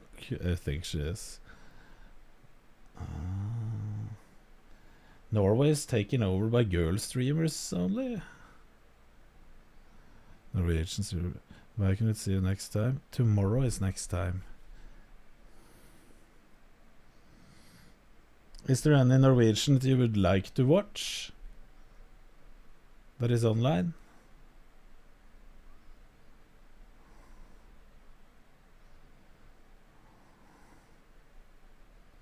Me? Yeah, but not me that we should raid. Slicker? We can do that another time. Now we're doing Norwegian raid.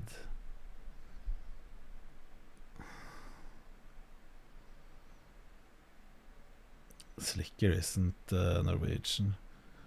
But they're not Norwegians. Ruben is sleeping. Yeah, I feel like that's a bit of a waste. Perry? Ikke hvis jeg ikke blir bestukket, så tror jeg det får være over for I kveld. Jeg har holdt på I He's turning off. Snart 4 timer å streame, så.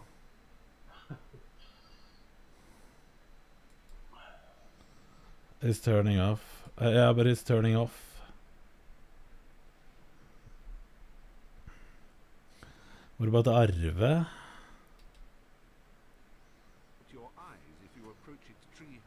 He's sleeping. He's sleeping. Who is probably turning off soon? Norway Trygdes streaming GTA RP. Who was that again?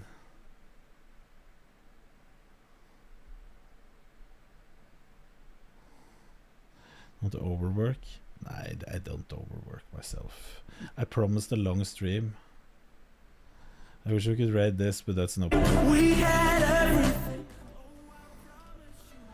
Probably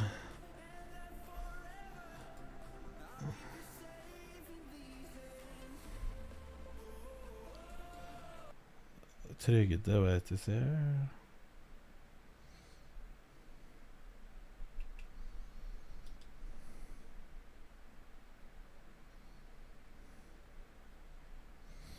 Okay. I'll pull up a few streamers and you can choose.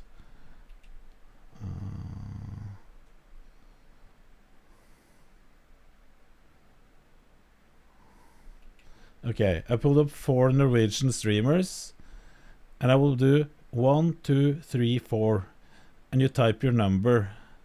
Who do you want me to raid? 1 Norway Trygde, GTA RP, Drunk streamer, Ponder's girlfriend,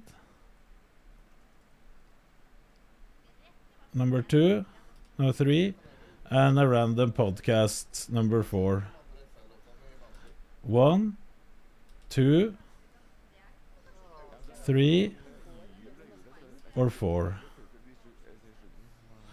Tissue.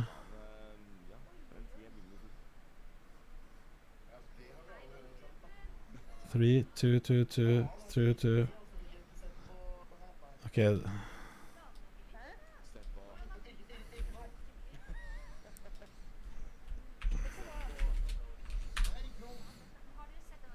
Raid has been cancelled.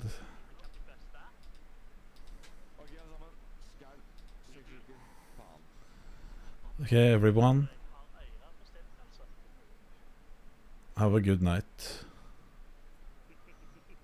Have a good night.